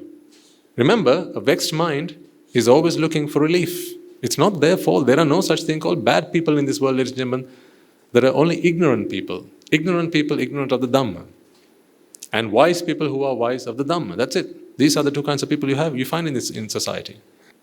The long and short of this is, I want you to experience what I am experiencing right now. You come up here and you worship me. You know how much compassion I have towards you when you do that. All I wish for when you do so is, why doesn't this person, why can't this man, why can't this woman, why can't this child take the next step so that they can experience the same bliss that I do? I want to offer that. If I could offer it on a plate to you, I would. But unfortunately, I can't. You can't force Nibbāna on anyone. It has to happen within them. And if it doesn't work out, then so what? You're not taking a gamble. What if people get married? If it doesn't work out, what do? Yes. They get divorced and sometimes they go and find another partner. That's okay. In fact, before you got married, did you study your partner as much as you're studying the Dhamma now? Go on. Answer that. I've been teaching the Dhamma to you for the last 30 odd weeks. Yeah? I've been telling you what the monastery is like. I've been telling you what the sasana is like. I've been telling you what the monks are like. I've been telling you what the anagarikas are like. I've been telling you what the bliss of understanding the Dhamma is like. I've been telling you who the Buddha was. I've been telling you what the Sariputta Thera was like. For 30 odd weeks and then some, I've been sharing with you what the bliss of the sasana is all about. How many weeks did you actually study in this detail, with this level of detail, the partner that you decided to spend the rest of your life with? You learned about him after you got married to him, right? You learned about her after you got married, but then it was too late. You couldn't change anything about it. But here, I'm laying it all out to you. But that jump you make because you have chanda. That's why. The first of the prejudices. That jump you make. Yes, you still have fear. You still have fear. What if he cheats on me? What if he's not who he claims to be? What if his parents mistreat me? You have these fears, but you have the other prejudice. Number one, chanda. Desire. Great desire. To be with that person. So therefore, you just make that jump. And then you learn to swim. I mean, there are two ways you can learn to swim. One is you can learn it in a book, how to swim. Buy a book on Amazon or something and learn how to swim. It will show you all the moves. You stand on shore and move your arms, move your legs and learn how to swim. And then jump, and then you realize you hadn't learned anything at all. Second way is just jump. Jump and start moving your arms and legs around. Before you know it, you'll be swimming. Besides, you're not jumping into a river with no one else in there. There are plenty of people who have jumped before you. This fear is only valid if you are a Buddha. Nobody to show you the path. Nobody to guide you. Nobody to inspire you. Nobody to raise you up when you fall. But now, there are plenty. At last count, 420. Just at our monastery, permanent residents. How many more do you need? How much more assurance do you need? How many more people do you need to go and share your problem with when you have a problem? And guess what? When you go share your problem with them, you get the right answer. Whereas when you go and share it with your friends, I'm down, my boyfriend, he dumped me. What do your friends say? Let's go watch a movie. Huh? What? Shall we do takeaway tonight to cheer you up? Come on. How does that solve problems?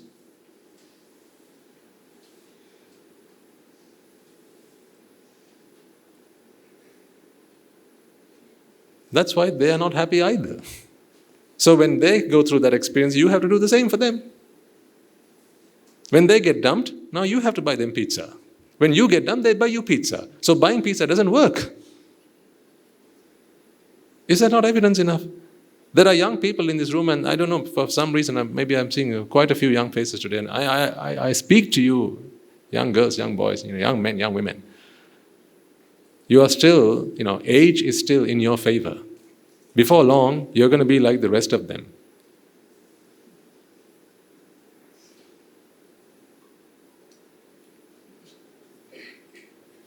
And then it's going to be too late. I know there are many men, women here who are past the age where now their bodies are not going to support them on this course. Now everything is just going against them. If they were given the choice to exchange their life with you, they would. If when you started listening to the Dhamma, you were past your prime age, right? And you were given the choice to either turn the clock back or exchange your lifetime or the lifespan or the life you have left with someone who has more life left than you, would you not take that choice? You certainly would. There are plenty of nods in the room. Because now you have learned from making the mistakes yourselves. Are you waiting till then? There are two ways in which you can learn. Learn from others. There are plenty of others in the room. Or learn it yourself. But then you have to pay the price. This is going to be a hefty price.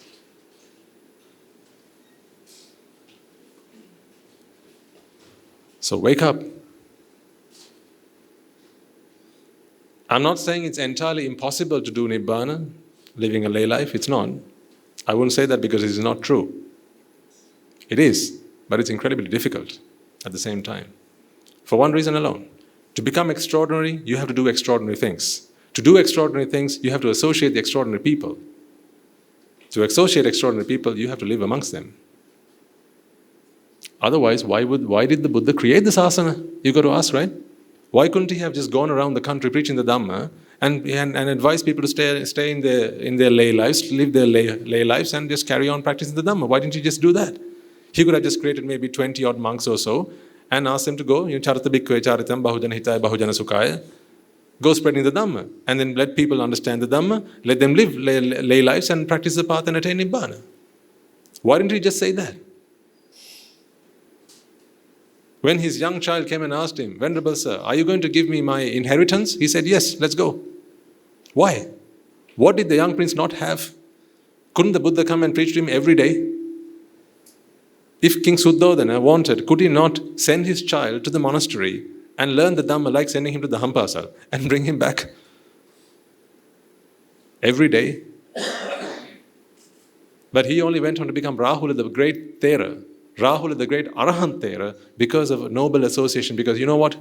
His teacher was the Sariputta Thera. His new siblings were Ananda Thera, Moggallana Thera. Noble association. You are the 5 people you spend most of your time with, ladies and gentlemen, whether you like it or not. The things you do in your life is all the things that the 5 people around you do.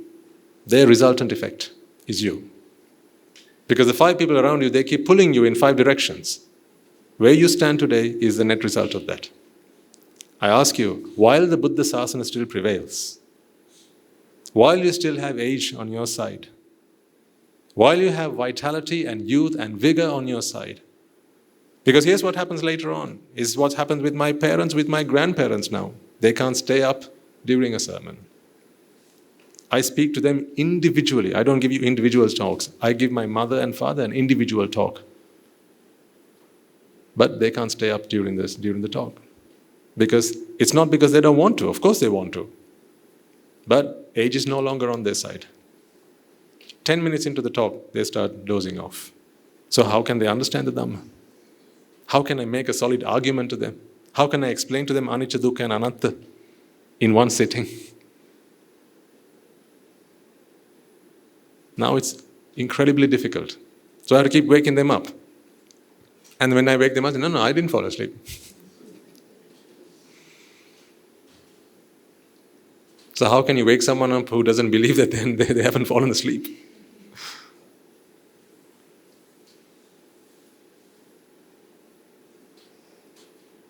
I can't fix them now. It's too late. But like I said, my heart used to be this small. I could only fit Amma and Appachi in there. It's not longer like that. No longer like that. If I can't fit the two of them in there, fair enough. Out. You can all come in here. It's as big. It's very big now. I can fit all of you in there. So I can, by which I mean, I can look at you and talk to you, speak to you, and have compassion towards you in the same way that I do towards my parents. So I ask you, save yourselves, because if you don't, there is no one to save you. If you still have what it takes to make this jump, don't let fear get in the way. How do you know it's going to be difficult if you haven't tried it? Maybe you're worried about the social stigma. Perhaps that is what it is. What will people think of me? What will people say? Do I have to lose all my hair? No. I'm not asking you to become a monk or a nun. I'm saying come and spend some time. See what it's like. And if it works out for you, then fair enough. If it doesn't work out for you, so what? Nothing ventured, nothing gained. Think of it as a course. You come and do a 1-year course. If it doesn't work out, so be it. At least that 1 year you spent a virtuous life. You earn lots of merit. You've at least given a fighting chance. At least you have realized who you are as a Buddhist. Otherwise you're going to live a life claiming to be a Buddhist because there's a sheet of paper somewhere that says you are a Buddhist, but on your deathbed someone's going to ask you, what is so Buddhist about you? And you're going to say, I don't know. I didn't spend time to figure that one out. You're experts in your professions. You're an expert daughter. You're an expert son. You're an expert mother. You're an expert father. Yes. You're an expert boss. Yes. You're an expert teacher. Yes. But you're all Buddhists as well. Are you an expert in that? What is your expertise in that? How much do you know what Buddhism is all about? To know that it has to have changed you. It has to have transformed you. For that, you've got to allow it to do that.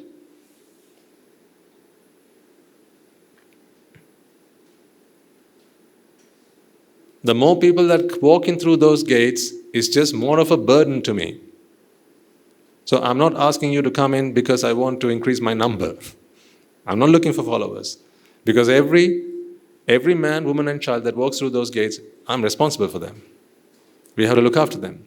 We have to give them the dhamma. We have to give them a teacher. We have to feed them. We have to give them shelter.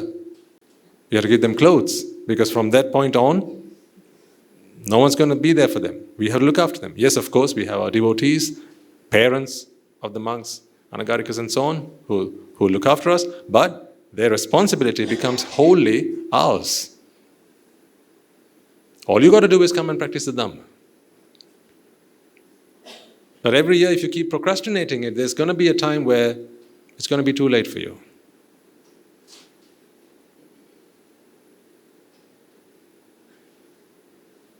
So don't keep putting it off. I know this does not apply to everyone here, but for some reason I thought I should say my piece.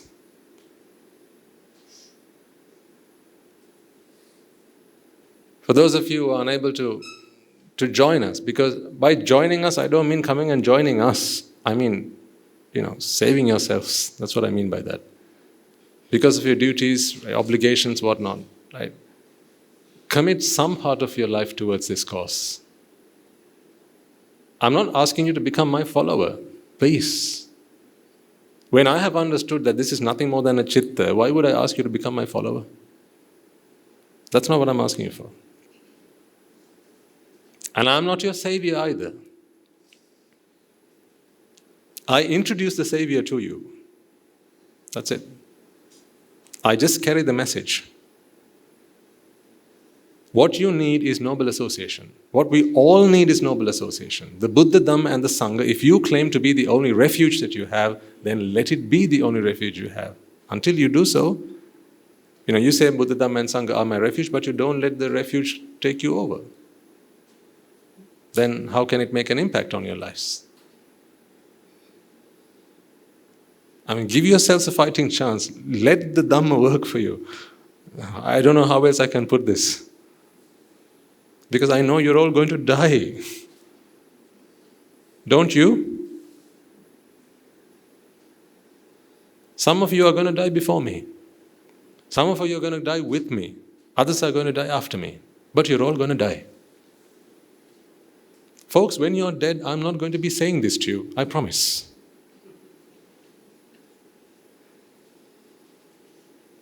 You'll only hear me going on about this like a broken record until you are dead. At that point, I'll let you rest in peace. Then what is your refuge? Who's going to save you then? You're human beings. You have the potential for greatness. You have the potential for ultimate bliss. We have the Buddha Dhamma. Just live one day virtuously. Live one day with the Dhamma. That is what I want to give you on the 4th of February when we will be visiting the monastery. For those of you who will be visiting us on the 4th of February with the meditation program, I want to immerse you in the Dhamma for that one day, because that is all you give me. You're very stingy, aren't you, when it comes to giving up your days to the sasana? One day. Just give me one day. Because that one day lived with the Dhamma is far greater in value than 100 years you will have lived without it. And you're not even going to live 100 years. None of you are. So that one day is going to be the best day of your life.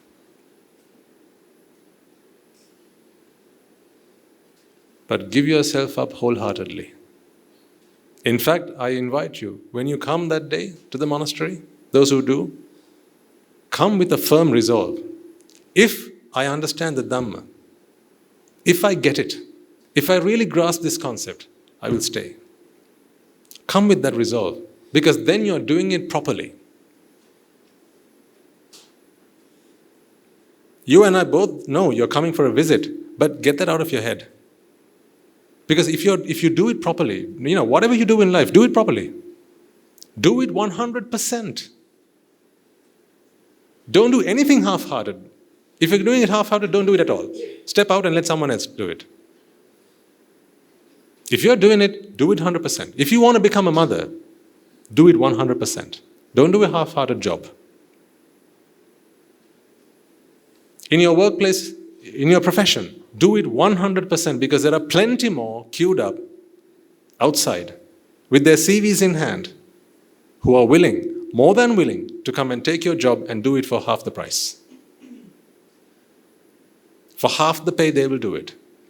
There are plenty of people queued up outside. So if you're doing your job, do it 100%.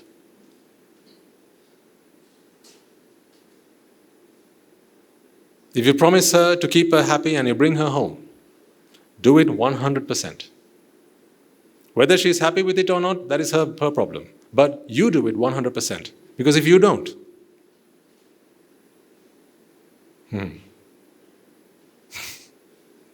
there are plenty of people outside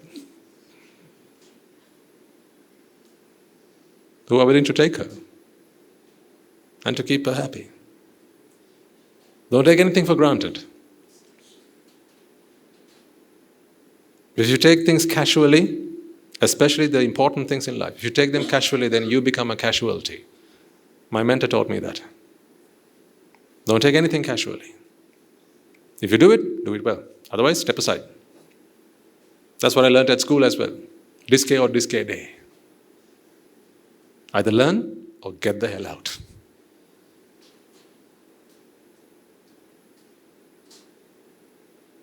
So I say on the 4th of February, when you will be coming there looking for your independence, come looking for your independence. Come and do it wholeheartedly. Don't do a half job. If the Mahasangha, who will be looking forward to speaking with you, looking forward to welcome you and embrace you, if they are able to give you the elixir of Dhamma, if you taste it and you realize the beauty of it, if you understand it, ladies and gentlemen, come with a resolve that you will not be going back.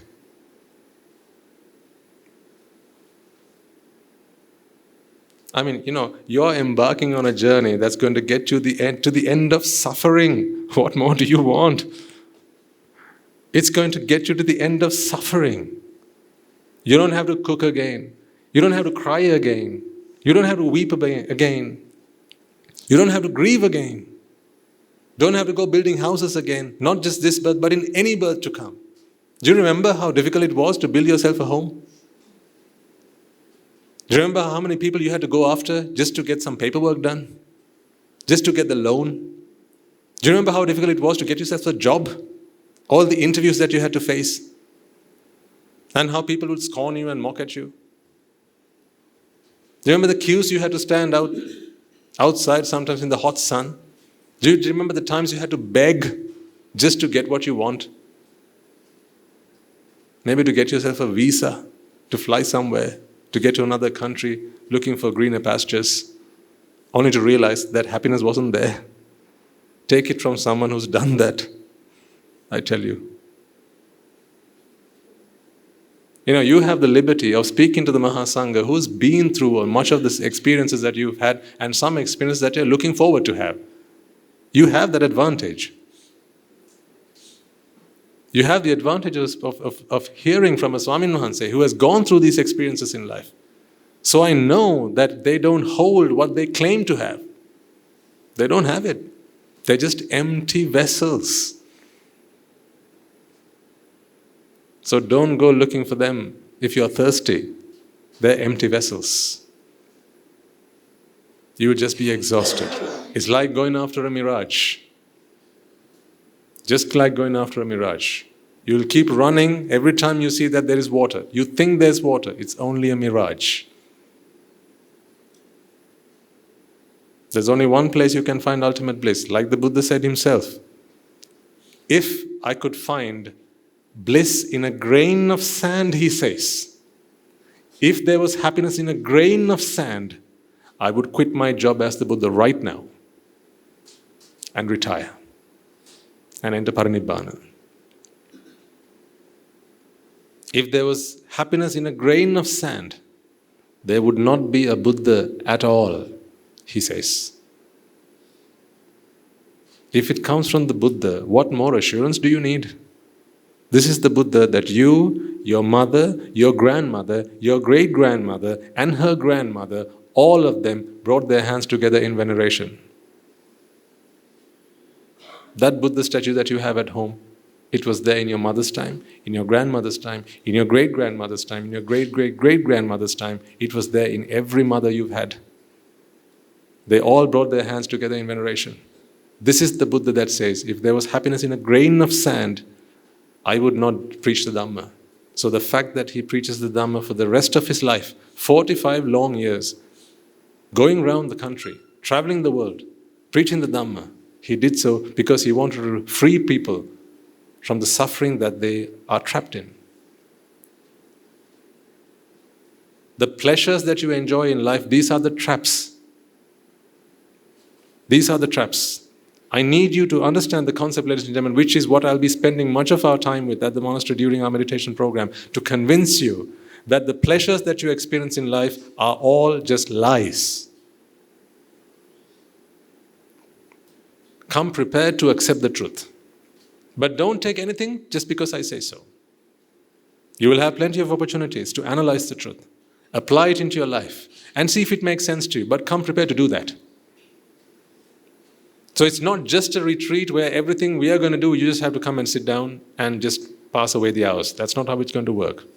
Because our Swamin Wahanses, our Anagarika Mahatmyas, they're preparing themselves as we speak to welcome you there and to give you a run for your money. They're prepared to give you the best they can.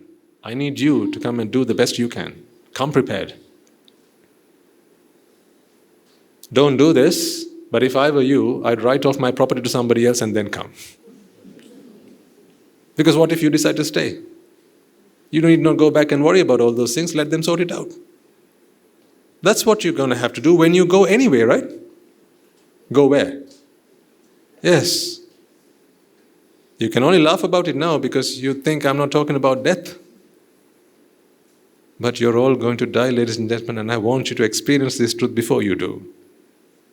Promise you, I'm not going to talk to you after you're gone. Promise you. Embrace the teaching of the Buddha. This is the only refuge. That's why I say wholeheartedly, Natti me saranang anya, Buddho me saranang vara. The Buddha was not out of his mind. He wasn't. He was the perfect one. He knew it all perfectly. He spent eons in samsara trying to figure this out. Try to find the key to unlock the door. And he did. That key he's been passing on through the noble lineage. Thanks to our teachers, today we have managed to grasp hold of that key. And I present you the key. But I can't open your door for you. I can only give you the key. You've got to take it and then turn it. That part you have to do. If you turn it and the door opens for you, you'll experience a bliss like none other. This bliss that I speak of, humans are not entitled to it. Devas are not entitled to it. Brahmas are not entitled to it. No one in the 31 realms of existence are entitled to it. Only Aryans are entitled to it. This is the bliss that I speak of. Why don't you entitle yourself to that bliss? Transcend humanity is what I'm asking you to do. Transcend humanity. You were born humans, don't die humans. You understand what I mean? You're just human, that's it. So, you came out of a mother's womb. By virtue of that, you're human. Step outside that. Go beyond humanness. Go beyond devaness. Go beyond brahmaness. When the Buddha was asked, Venerable Sir, are you a human? The Buddha says, no, I'm not a human. Well, are you a deva? No, not a deva. Are you a Brahma? Not a Brahma. What are you? I'm a Buddha.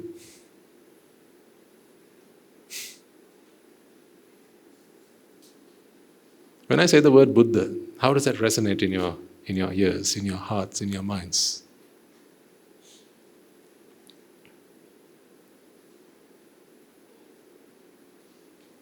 Buddha hoti vachanang setta. Buddha hoti padamuttama.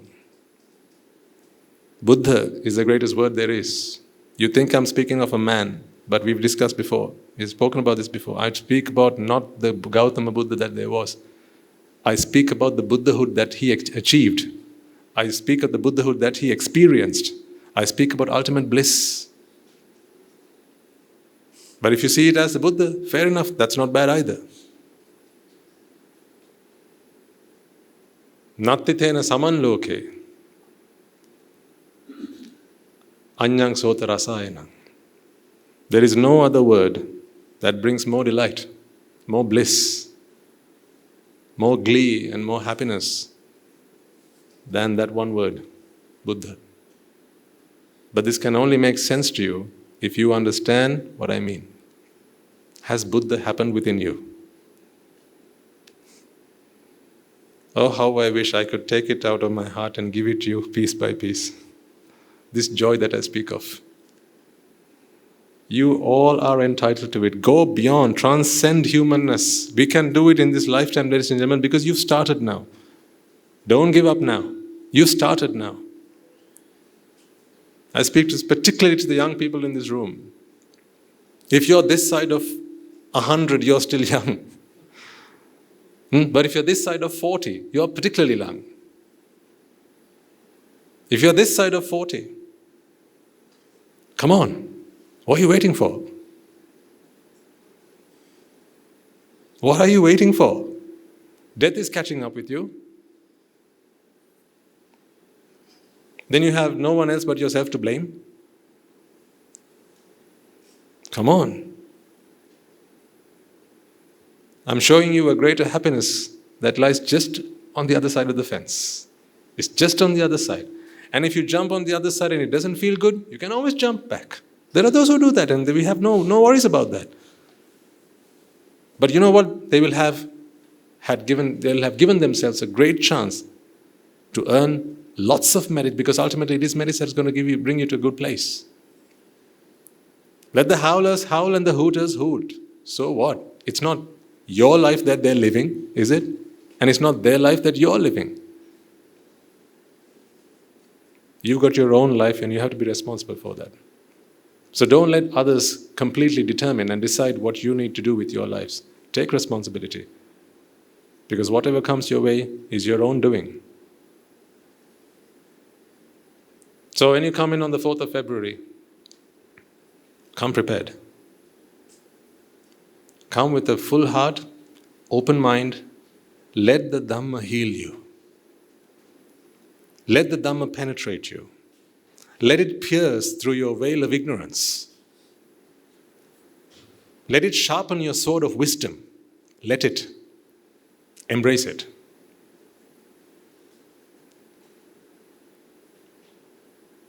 Let it help you find who you really are. Awaken to the truth. If you are still suffering, you haven't found the truth. Men, women, all over the world, if they have found the truth, they have found how not to suffer no matter what goes on around them. There is a way that it can be done. There is. Trust me. There's a way it can be done. If there wasn't, I wouldn't waste your time. Trust me. Honestly. I'd have better things to do with my own life. As you know, I didn't come into robes because I had nothing better to do. I was a very successful person in my lay life. So the only reason I came into robes was because I realized this is the only path to real happiness. Everything else was merely a means to an end. That end was just death. People live their lives just doing things until they die. That's all.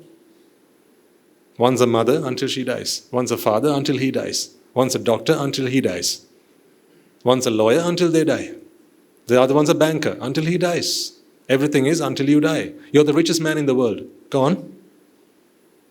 You're the richest man in the world. Yes? Until you die. You have a house on the moon. Go on. Until you die. So what's the point? Well, you're an arahant. Until you die.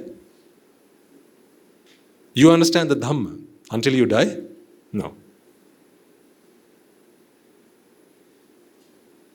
Only thing that's worth doing. If I didn't believe so passionately about this, I wouldn't be speaking to you and wasting your time. I promise you that. I know you're all very important people. You're all busy people. Committing one of your Sundays to this cause, I know, is a big deal. In fact, all of you being here is probably affecting the gross domestic product of the country right now. So others would much rather you spend your time outside this place doing your endeavors, doing your business, running your shops, doing whatever. But you have committed your time here. I understand that is a big investment the entire nation is making. So I want results. I want results. I'm not just here for a chat or a chin wag.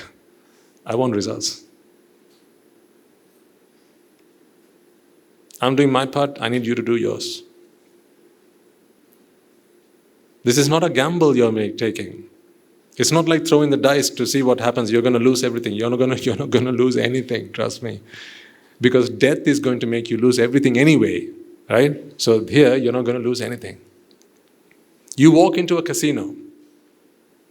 Think about this for a second. You walk into a casino with some money in your pocket. They let you gamble. They let you play. They let you take your winnings. But there's one rule with this casino.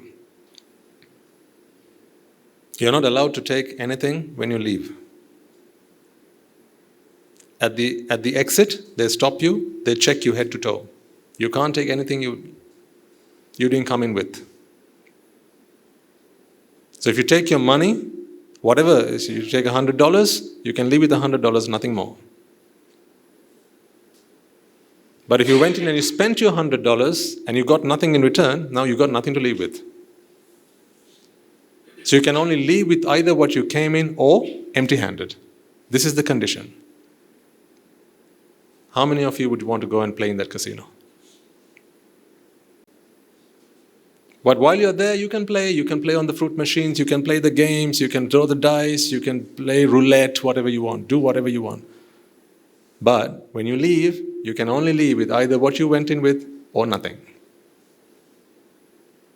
Who wants to go and spend time there? You're spending 60 years there. You've already spent. You've already spent 70 years there. You've already spent 40 years there. You already spent 25 years there. I spent 28 of my good years there.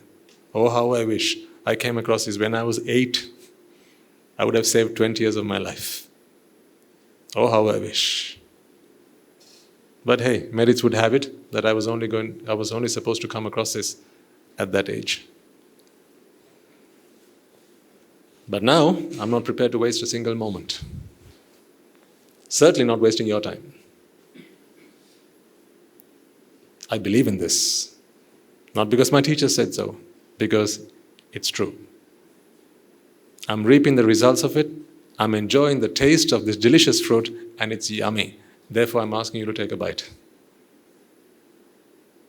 So come and experience the bliss of the sasana. You have no idea how lucky you were just to be born Buddhists. At least you began to wonder, what is Buddhism about? What is this thing called Buddhism? In fact, if you were born to another religion, chances are, but there are those among you who've were born to another religion, but you've come along, you wanted to understand the truth. Because other faiths, other religions, they didn't give you answers to your problems. They didn't help alleviate the suffering that cursed your hearts. So therefore you came looking for answers. Like I said, this is not a religion I speak of. I'm talking about a philosophy. It's like physics. It's like chemistry. It's like biology. This is a science. This is the science of the mind. That is what Buddhist philosophy is. So I'm asking you and inviting you to come and take a course, a 1-year course that teaches you the science of the mind. What's so wrong about that? Only a few conditions though.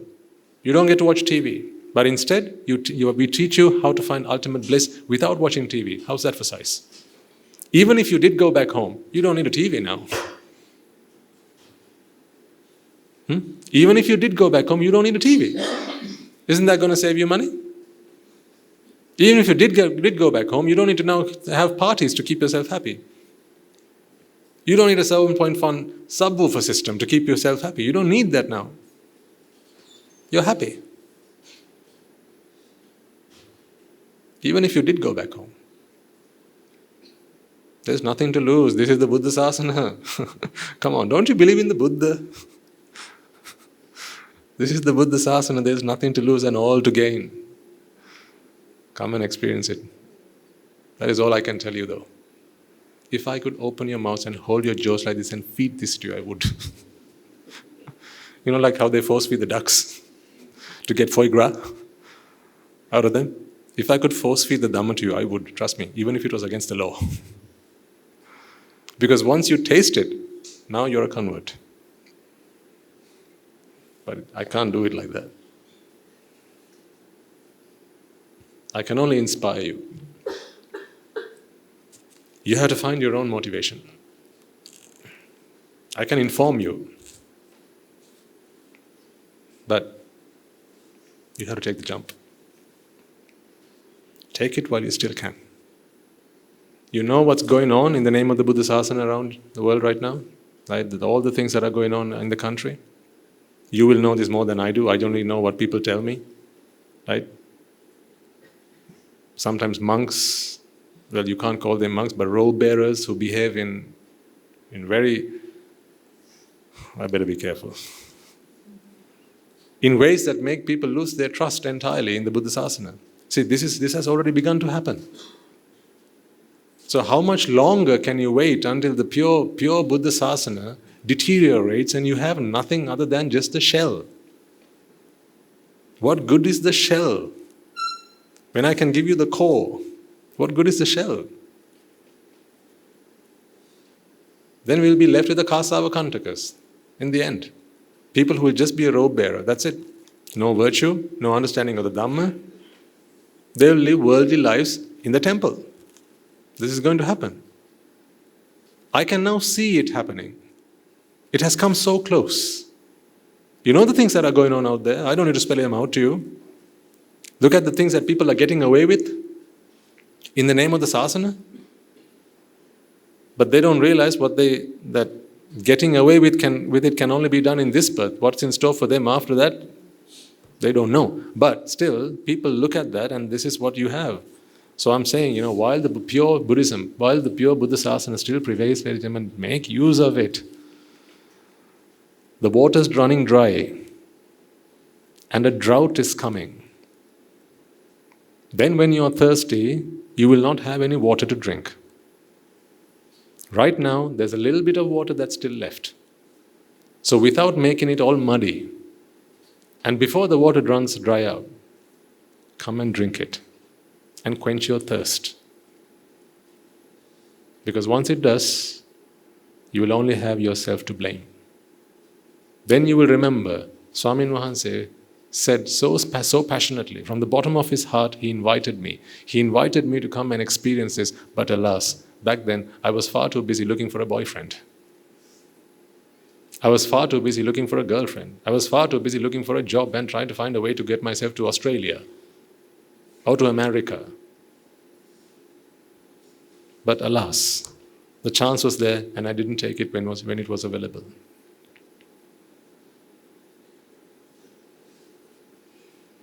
But these are the prejudices. I spoke about 2 of them, the other 2 I'll speak about another day. Experience this asana. That's all we have at the end of the day. Let's conclude for today. So, 4th of February, we are prepared to offer your independence. If you want it. There'll be a sheet of paper outside. Yes? Yes. There's going to be, I think, 2 sheets of paper outside. You can write your names down. Just your names. We don't need any contact details or anything. Just put your name down. Tick a box or put a yes or a no to indicate whether you're over or under 18. Because if you're under 18, we'll prepare a special program for the children as well. So the adults will have their own program. Children will have their own program.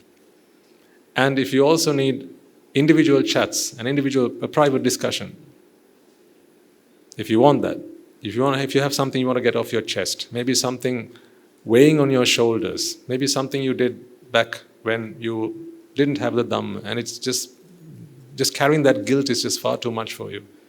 And every time you listen to a sermon, you feel like, how can someone like me ever understand the Dhamma? When I was so bad, when I've done such terrible things, if you just want to get it off your chest and help you relax, you can call it a confession of sorts if you want. Then we can arrange for that as well. If you have particular questions about the Dhamma, very specific questions about the Dhamma that you want clarified, again you can request for that.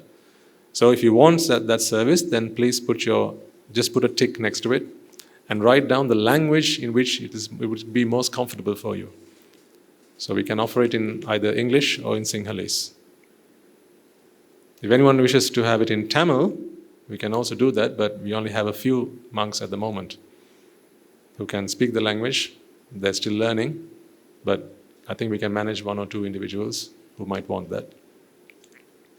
More languages are yet to come. So one day we can say, pick one of these 13 languages in which you would like to have a Dhamma sermon. I want that day to come before I die. Honestly do. So that I can be confident and I can be happy as I close my eyes for the last time that the Dhamma has reached far and wide. And just like you all are getting a taste of this Dhamma, so are the Spaniards, so are the Englishmen, so are the Italians, so are the French, so are the Germans, so are the Australians, so are the Thai, so are the Singaporeans, so are the Japanese, so are the Chinese, so are the Africans. They should all. Because Buddhist philosophy is not for Buddhists. It's for all human beings. It helps you to transcend humanity. That's what I want you to do. Go beyond humanity. Humanness is very ordinary. There are 8 billion of us. It's so ordinary. Become extraordinary. Become an Aryan. Probably fewer than the fingers on your hand to count. Maybe several thousand. Maybe. I'm just making a guess. Aryans. People who have actually understood the Buddha's teaching and are capable of sharing it with compassion and loving kindness so that others can make sense of it and embark on the journey to freedom from suffering. Maybe a couple of thousand, if that.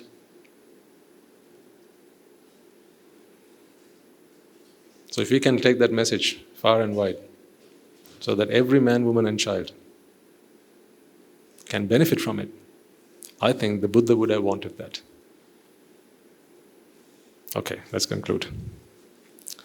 Let us all take a moment then to transfer the merits that we have all acquired by making offerings to the infinite virtues of the Noble Triple Gem, inviting the Swamin Wahanse to deliver the sermon, listening to the sermon, as well as creating a conducive environment so that all of you could come along, sit down, and listen to the sermon in peace and harmony, as well as those online could listen to this talk as well. Let us take a moment to transfer all the merits that we have acquired to the bhikkhus and bhikkhunis, upasakas and upasikas all over the world who have since time immemorial protected and preserved the sublime teachings of the Buddha and passed it down through the generations of the noble lineage in the form of the Tripitaka, which is available today to study, understand and comprehend the Dhamma. Let us also transfer these merits to the members of the Mahasangha present throughout the world, including the chief prelates of all of the chapters who have dedicated their lives to the noble path and have committed themselves towards the betterment of all sentient beings. Let us also transfer these merits to the monks and nuns resident in your local temples and nunneries who have always been by your side through thick and thin, come rain or shine. Let us also transfer this message to my teacher, Guru Swamin Wahanse, as well as all the monks resident at the monastery and the Anagarika and Anagarika communities attached to the monastery. Let us also take a moment to transfer this message to those who make great efforts to disseminate the teachings of the Buddha, be that by translating these talks, sharing them out with others, or inviting others to join them. May they all rejoice in these merits. Let us also transfer this message to our devotees and friends of the monastery, who for the sake of merits to help them attain the supreme bliss of Nibbāna, continue to provide for the construction of the monastery, as well as provide the Mahasangha with shelter, alms, robes and medicines, as well as pass on their know-how and continue to extend their well wishes. May they all rejoice in these merits. By the power of these merits, may they all be healed of any physical and mental ailments and overcoming obstacles to their spiritual progress. May they abstain from the unmeritorious deeds, fulfill the meritorious deeds, fulfill the noble eightfold path, and may they all attain the supreme bliss of Nibbāna. Sadhu, sadhu, sadhu. Let us also take a moment to transfer this message to our mothers and fathers, brothers and sisters, sons and daughters, grandparents, uncles, aunts, cousins, nephews and nieces, our friends, our acquaintances, our employers and our employees, and our teachers, as well as everyone who's gone the extra mile on our behalf, shed blood, sweat and tears on our behalf, and done everything in their power to help make our lives as comfortable as could be. May they all rejoice in these merits, and by the power of these merits, may they be healed of any physical and mental ailments and overcoming obstacles to their spiritual progress. May they abstain from the unmeritorious deeds, fulfill the meritorious deeds, fulfill the noble eightfold path, and may they all attain the supreme bliss of Nibbāna. Sadhu, sadhu, sadhu. Let us also take a moment to transfer these messages to the Devas and Brahmas, spirits and demons, primarily the Sakadeva, as well as all the numerous gods and deities who have committed themselves to fulfill the Sambuddhasasana and to protect and preserve the Sambuddhasasana. Let us also transfer this message to our guardian deities who keep a watchful eye over us and keep us out of harm's way. May they all prosper in divine power and wisdom. May they abstain from the unmeritorious deeds, fulfill the meritorious deeds, fulfill the noble eightfold path. May they all attain the supreme bliss of Nibbāna. Sadhu, sadhu, sadhu. Let us also take a moment to transfer this message To those who have passed away in our name, our loved ones, our forefathers, our ancestors, reminding ourselves that it is in their blood, sweat and tears today we are able to enjoy the comforts of life that we do. Let us transfer these messages to all of them. Let us also transfer these messages to members of the armed forces as well as the police force who sacrifice their lives to protect the peace and harmony of our nation and keep us safe.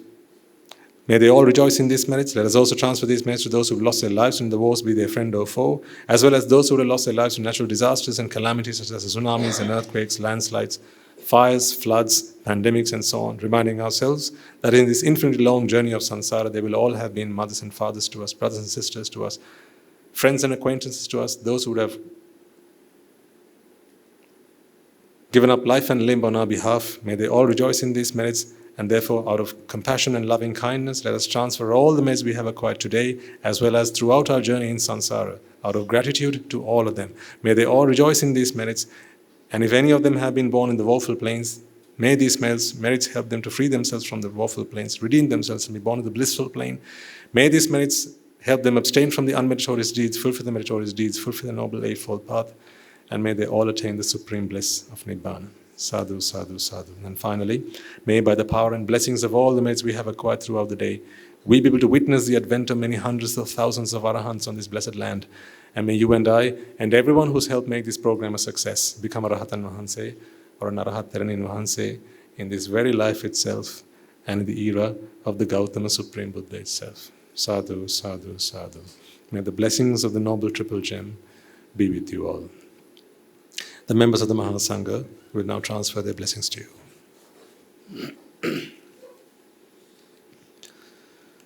Raga ginneng nidetva, dvesha ginneng nidetva, moha ginneng nidetva, Nibbāna parama sukhayen sukhita taravetva. Nibbāna parama sukhayen sukhita taravetva. Mamada siyalu loka Siyalu satvayo Nibbāna parama sukhayen sukhita taravetva. Nibbāna parama sukhayen sukhita taravetva. Nibbāna parama sukhayen sukhita taravetva.